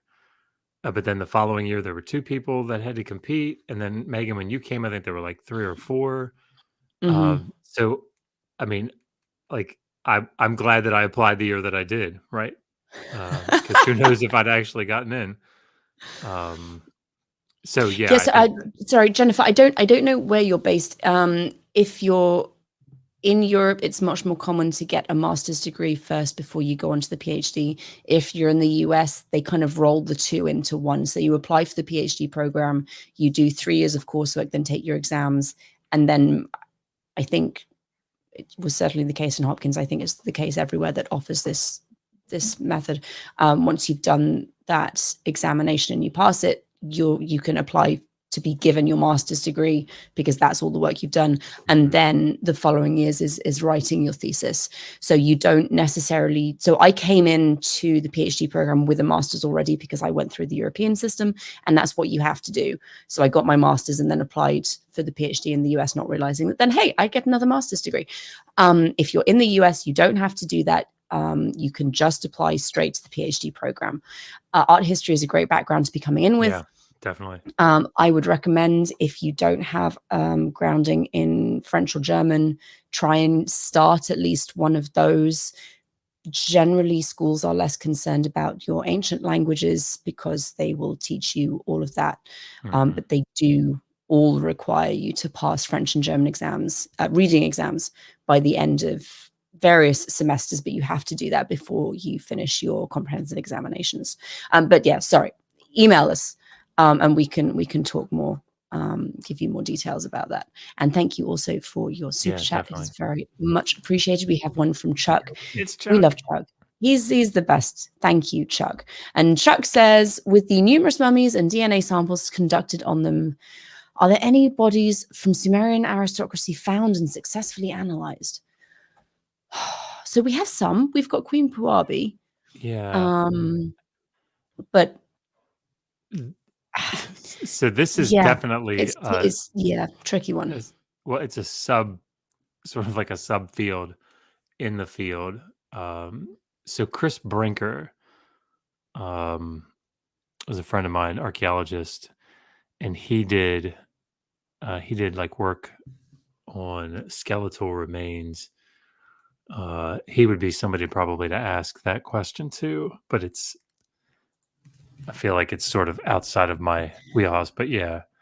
It is. And the tricky thing with genetic work is that it's really difficult to assign culture to skeletons, and like race and ethnicity is very difficult. And I'm really not going to go into this because it is a whole field in and of itself and not one I'm well versed in. There have been multiple human remains recovered. I know some work has been done on them. I don't they've done CAT scans on some. I don't know about DNA analysis though for Mesopotamian individuals. And Casey says Jenna is skin and makeup goals, and I have to say I 100% agree. Thank you. You always look flawless. Thank you. The good camera, very, very good camera. It just got to spin Thank you, Casey. And Mark Reed, to answer your question, I said Megan because she is obviously the most reliable out of all of us here. I did not see Mark's question. What did he ask? It was if we were all playing a board game for the first time, who would give the instruction? Who would I give the instruction manual to, and why? And I'm like, Megan, because she's the most reliable. Yeah, that's fair. Actually, I'd give Oz it to would not read well. it. He would get too frustrated. Josh would overanalyze it, and I would just be like, okay, I'm going to read this, but everyone's pissing me off because they're not paying attention.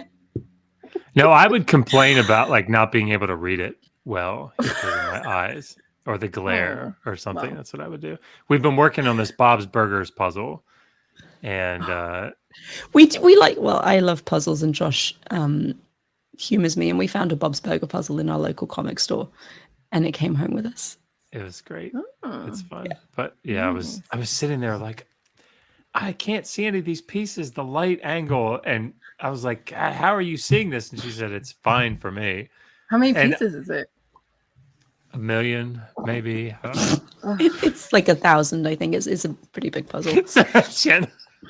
I mean, I knew realistically it wasn't, but I knew it obviously it'd be. I don't even know anything more than 1,000 pieces. And I'm like, why would you make anything more than 1,000 pieces? I digress. And One-Eyed Heathen was just carrying on with the DNA talk. So yeah, he was or she, I don't know your gender, individual, apologies, saying that the royal tombs of Ur have like all been uncovered and excavated, and they have, and several skeletons came out of there, and they're housed mostly at Penn, and that's where they did the CT scans, because they scanned some of the burial attendants and found that they had been, because there was this beautiful narrative about how the burial ritual happened and all of the skeletons were found with these cups, and they must have drank poison in like a ritual feast, and no, they were hit over the back of the head.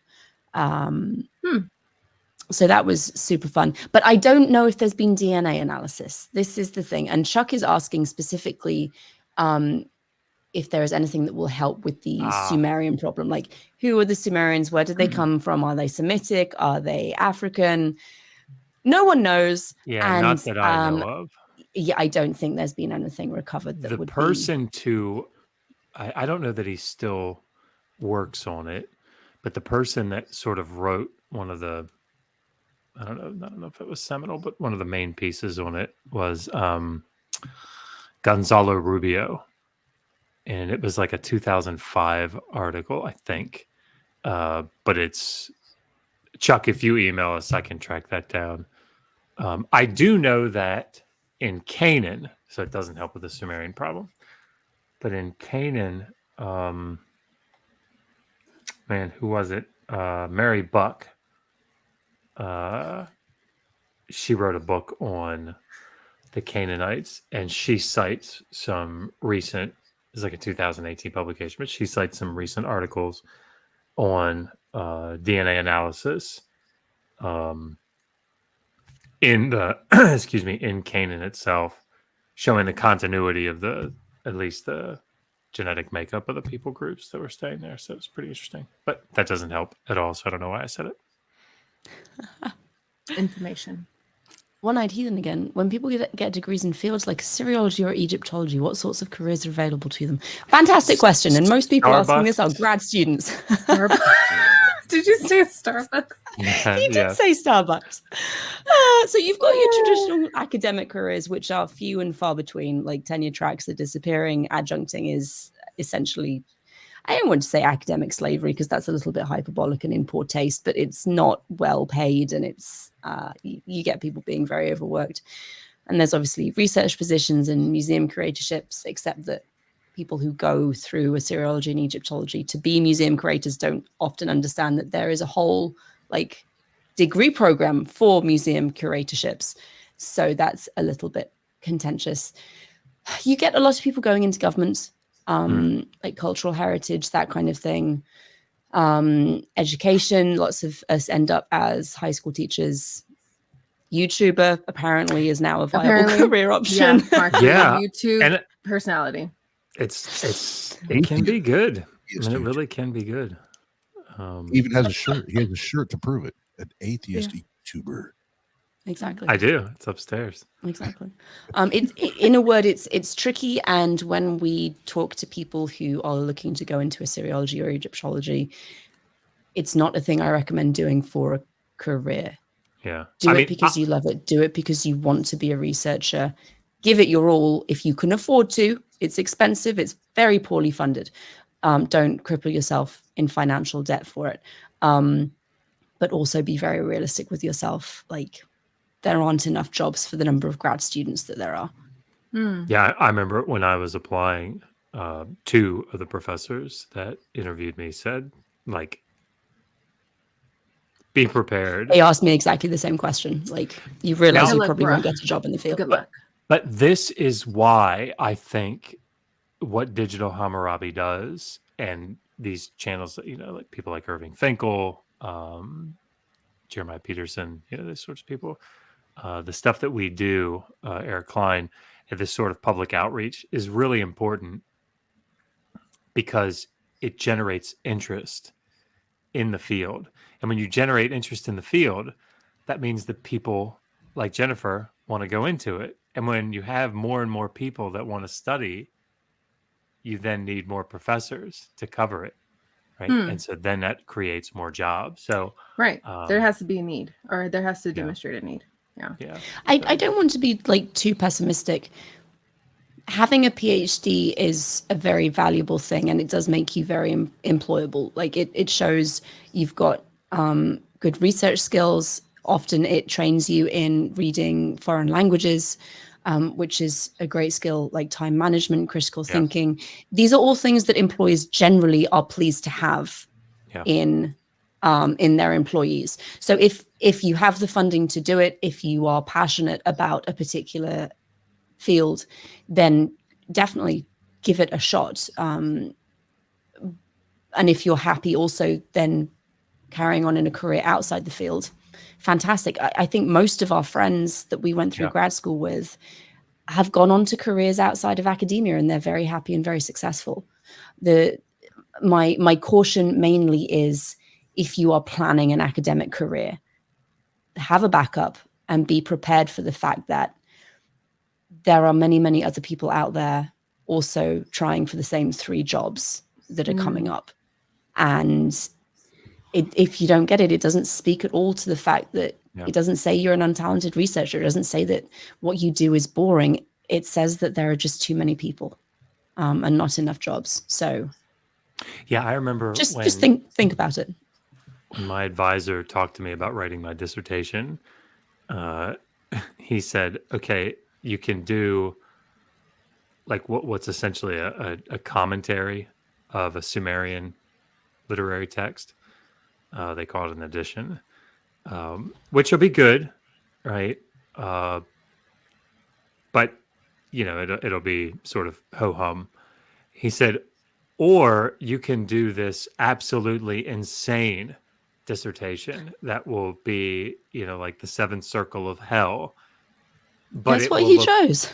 But it'll look really, really good when you get through it, and you're much more likely to get a job when you finish. And you might go mentally insane.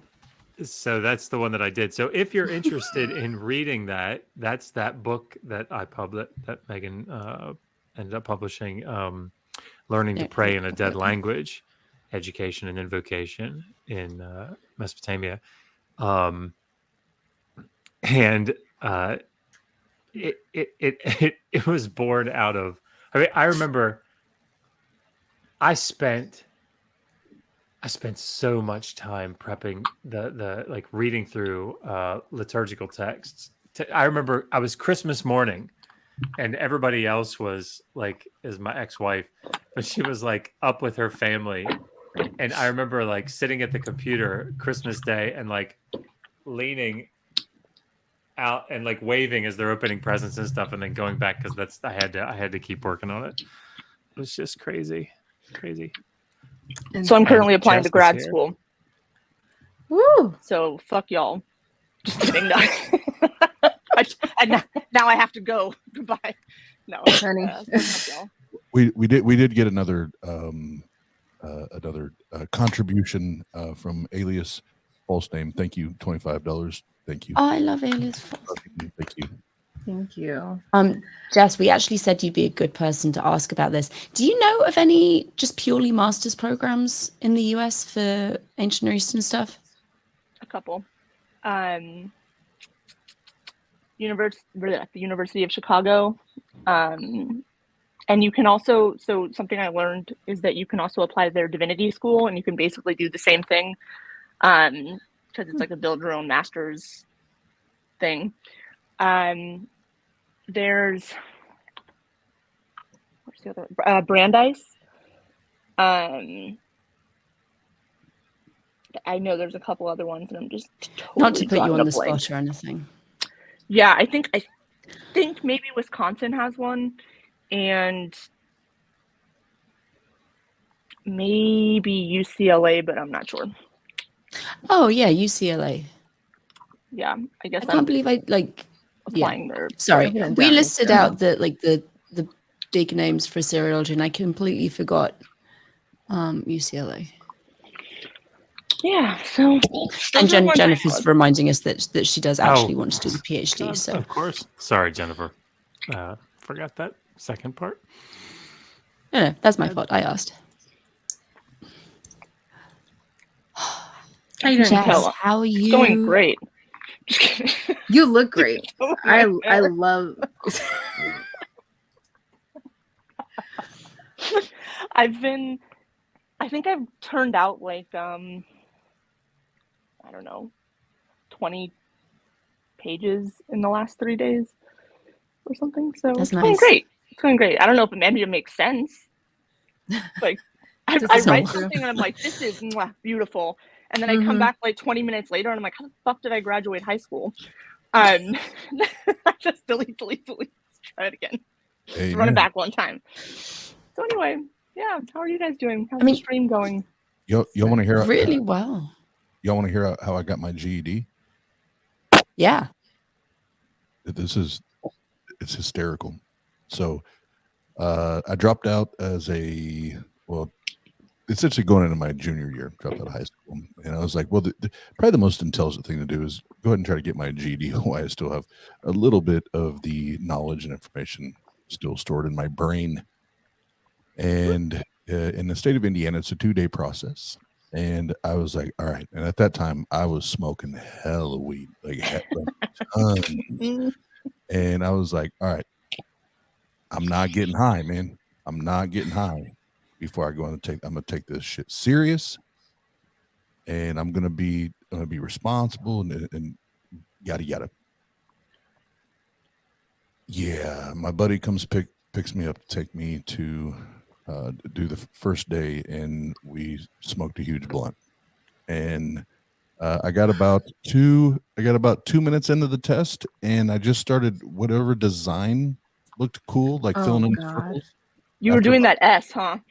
Yeah. It was constant, like one looked like I used to do that. There was like one looked like a Christmas tree, the other looked like a S, the other looked like a snake. It was like, yeah. Then day 2, I was like, all right, God damn it, Oz. Like, take this shit serious. This is your future. This is your future. This is your future right now. It was your future. Yes. Your future is taking that test again. And I was like, all right, day two, I'm going in sober, man. I'm coming in sober. And yeah, same thing happened. Oh, shit. I couldn't turn it down.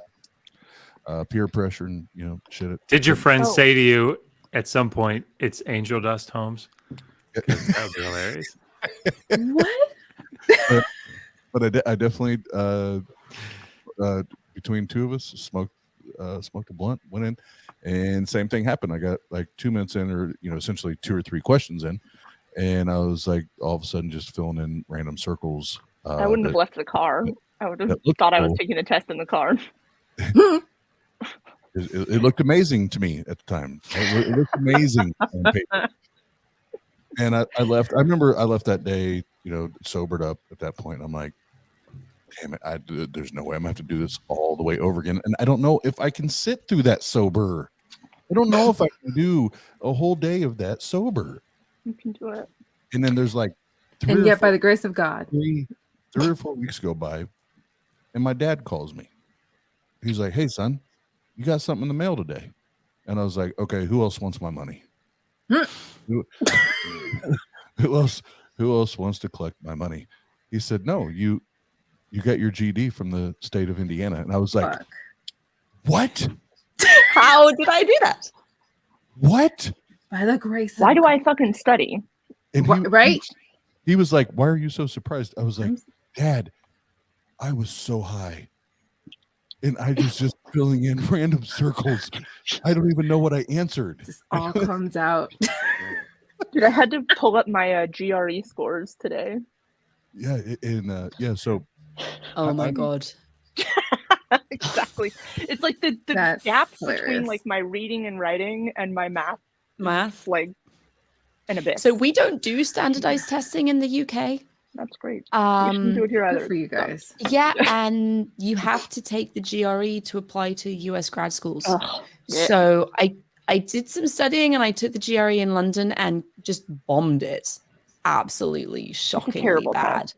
Yeah, and they sent my results through to Hopkins, and then I had a year before I was planning on actually starting anywhere. So I did it I studied harder because, I haven't done any mathematics at that point in 6 years, because you don't, like, in the UK, you specialize from the time you're 16. Like, I did math That's up until why then, and I was like, math, history. mhm.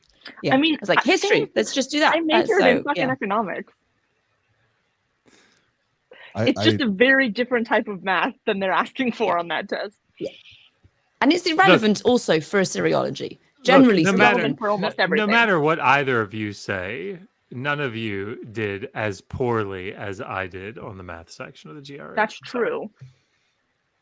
That was scary. None of you took tests blindly and passed. I mean, I think that speaks to some kind of innate genius within you, Oz. It does. It makes me feel like, why am I still in school? Sorry, this is jumping back a few things I just remembered, and I wanted to tell people because they were asking all these questions in the chat. Sorry, my brain's a little like... I was hearing you saying that, like, in England or in London, they don't have, like, funding, so you have to...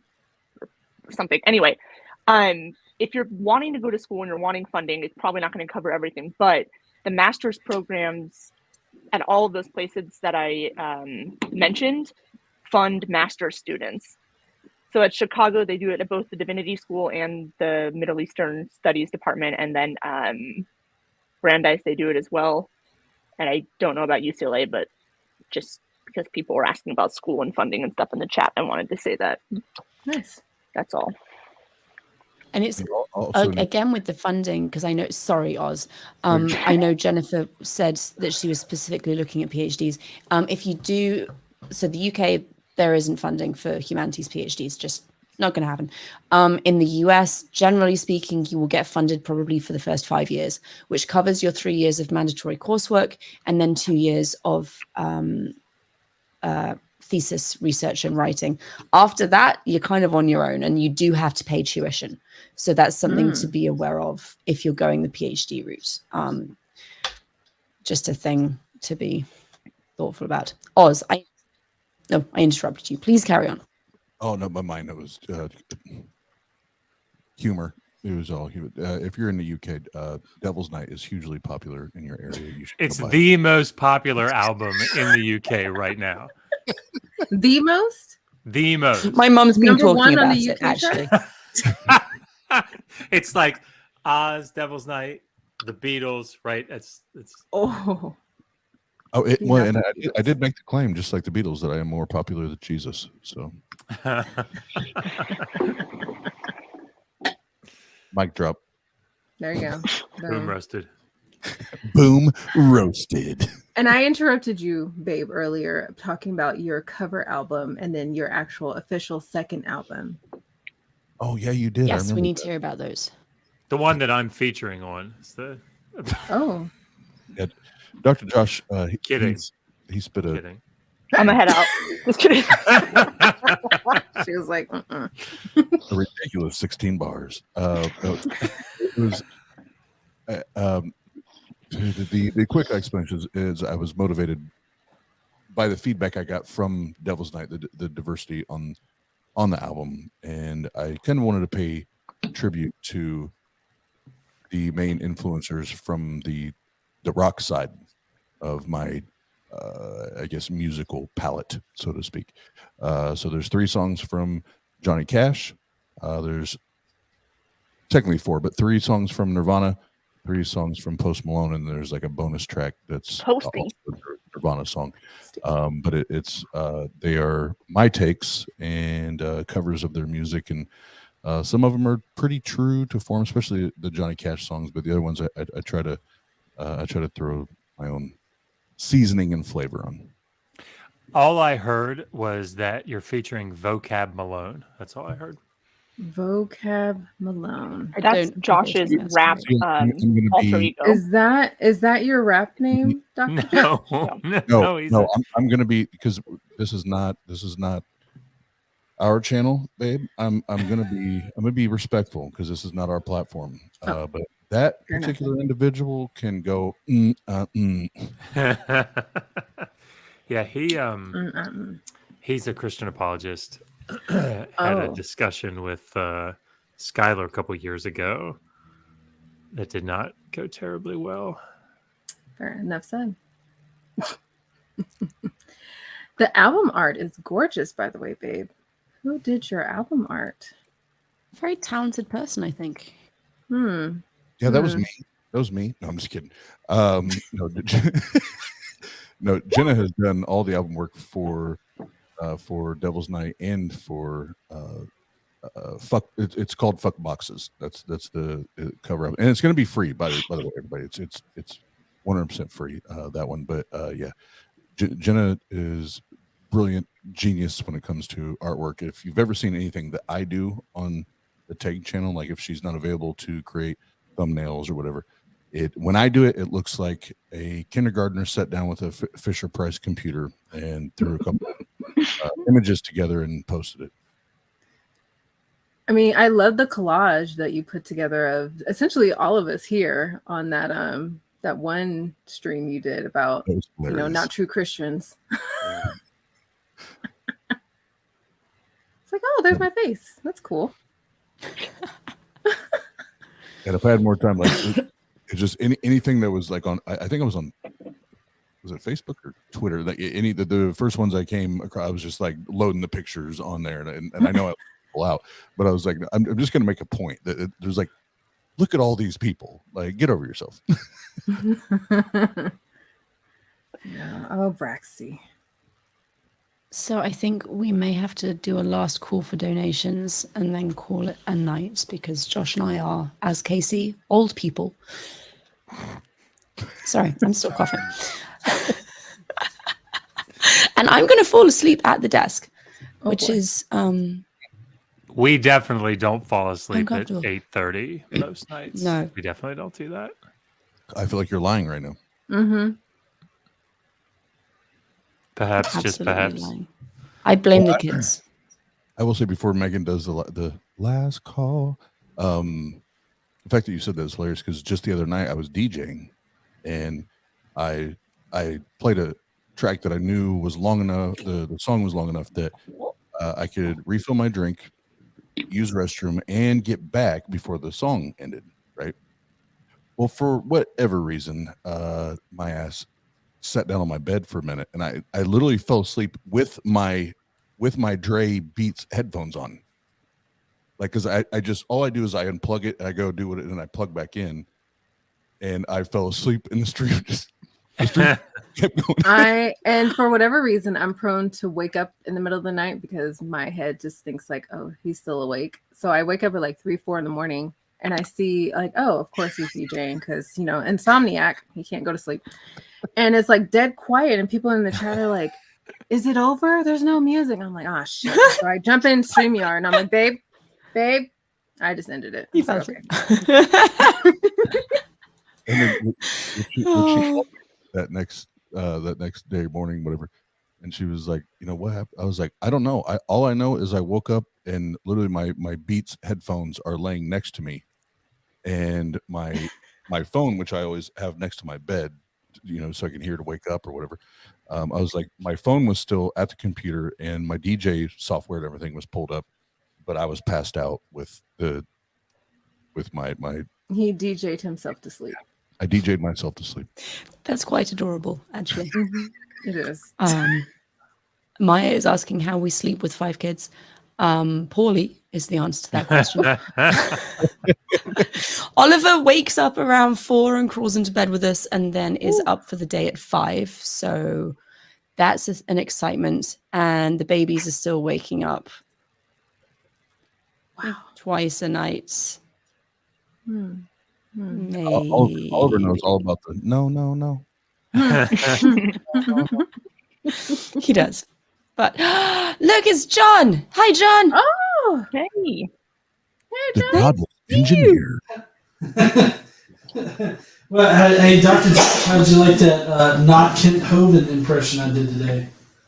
Yeah. I was a little confused by it, but it was funny. So on TikTok, you can do the little AI like generation thing where it puts your eyes in your mouth, on an AI generated like image. And so I just commented on somebody's video. I think his name's Corey, but he was talking about Kent Hovind. So I'm like, hey John, we'll see. John, I think your computer has the wrong mic selected. Huge echo, or just like acoustic. The room sound, yeah. Weird. My mic. Sorry, I had the wrong mic selected. Not on my computer with the wrong speakers selected. So yeah, well, I bought this really fancy Rode. What is it called? Hold on, it's a Rode Class A servo biased preamp. I don't know. I bought it from Jimmy Snow, and so and you can dynamically pick which microphone I have activated. So anyways, that was a pretty sick flex, John. Yeah, I know, right? But anyways, so I commented on somebody's video about Kent Hovind, so I'm like, well, let's see if it'll find Kent Hovind and do Kent Hovind fine. I'm like, I guess this will do, and so I just thought about stupid shit I'd say if I were Kent Hovind. I mean, that would be all you would say if you were Kent Hovind, is stupid shit. Yeah, I think the only thing I didn't say was I didn't talk about body slamming anybody, which I think probably would have been a nice little inside joke there.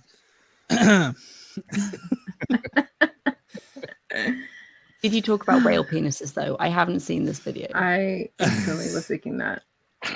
Yeah, actually, right there at the end, I'm like, there's this pervert out there, godless engineer. And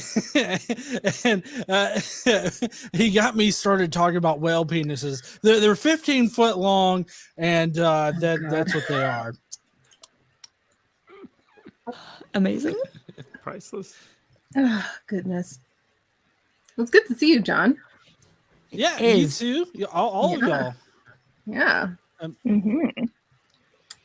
See, there we go. I lost the screen for a second. We're there somewhere. Yeah, I've got too many screens. Me,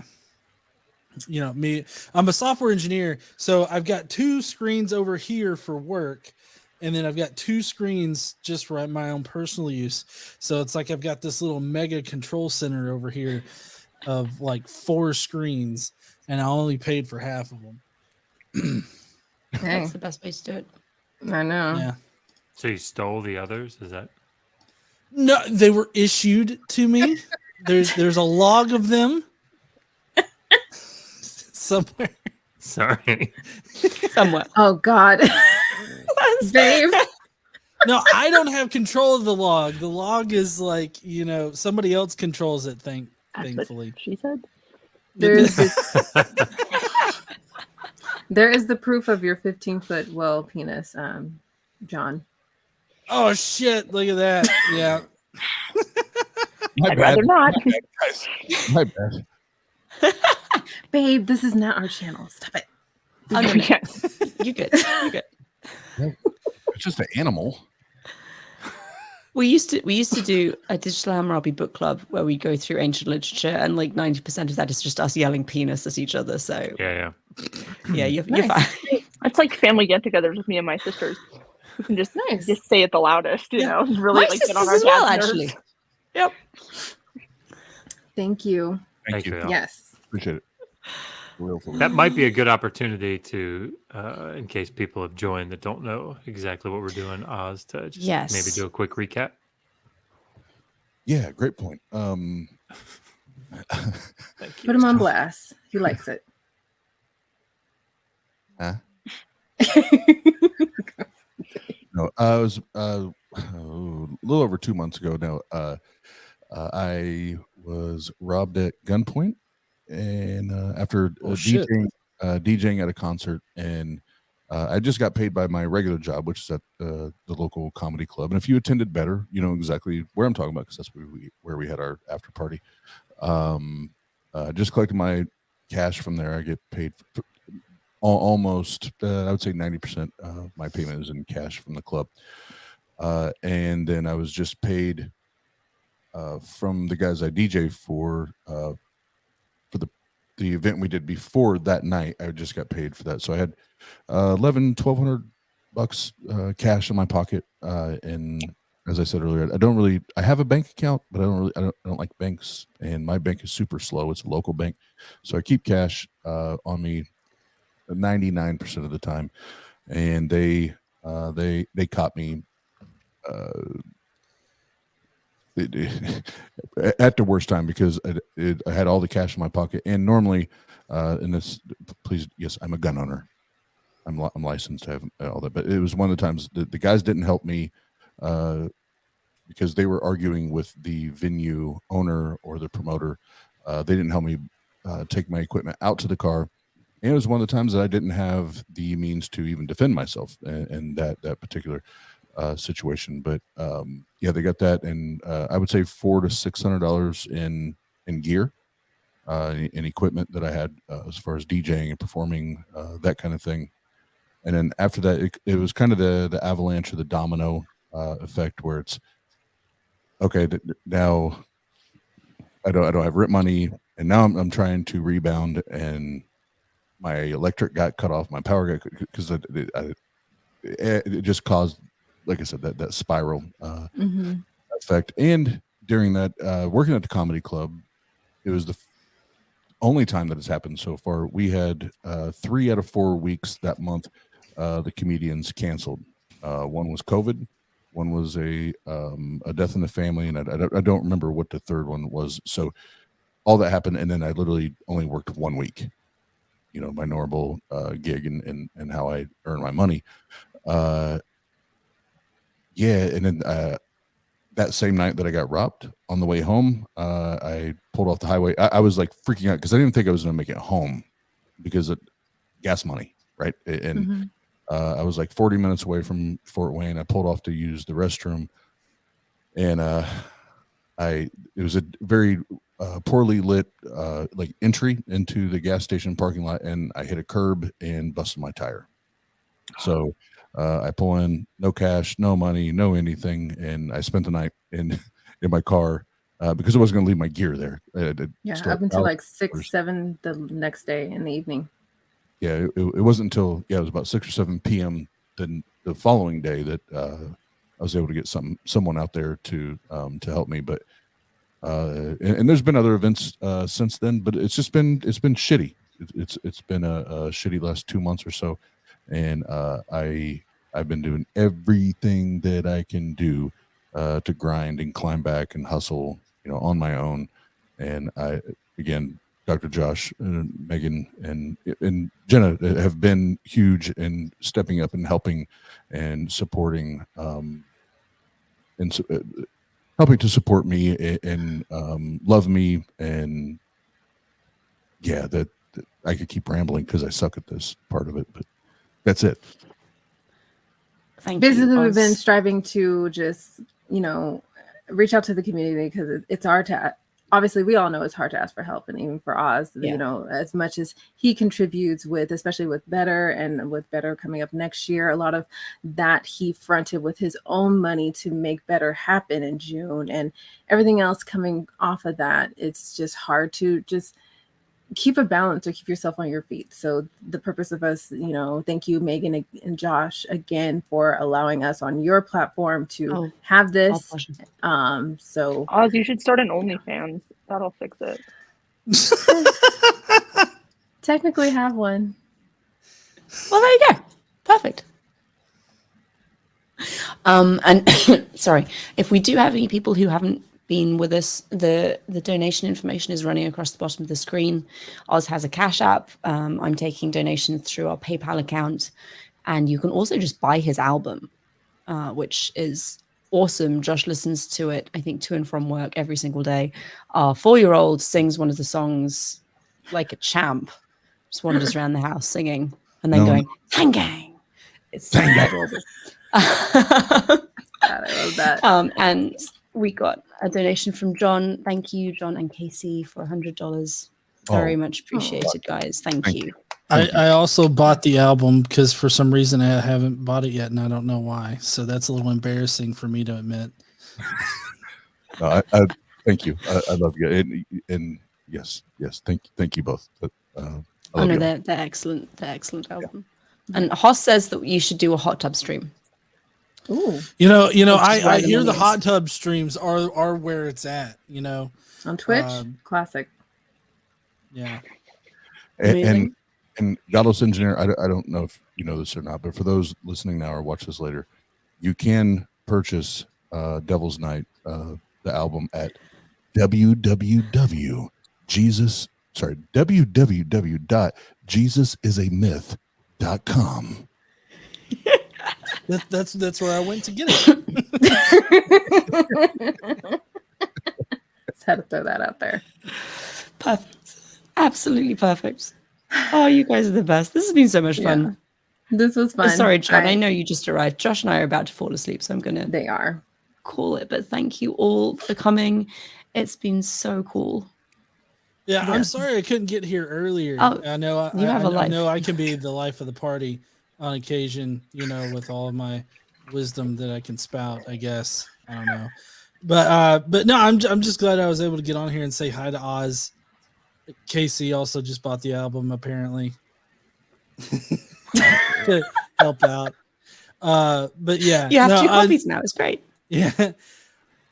But I mean, I'm really glad that I got to see all of y'all. It's great seeing you. Yeah. No, it's lovely. Thank you. I love it when people pop in. It's just so nice. And thank you. So HFA. That's Jared. That's the one. He and the group we better here in Fort Wayne. Thank you. Thank you. And if you are in the Fort Wayne area, the Humanist Fellowship Assembly are there for you, because we did have, I think Hoss was in the chat saying that that's their hometown, and there's not an awful lot in the way of atheist community. So these guys are there. Go and check them out, and also then come to Better and meet all of these lovely people, and maybe me. Who knows? It's a mystery. So if you are watching this after the live has finished, we're still taking donations. Anything I get for Oz, I will send directly over. If you send it in like the next 2 weeks, maybe just leave a note and tell me what it's for. But it'll all just go directly to him. So thank you all very much. And thank you, lovely people, for coming and talking to us. It's been delightful. Yes. And I'm going to go to bed now. I'm going to go. Right. Bye. Thank you guys. Bye. Thank you.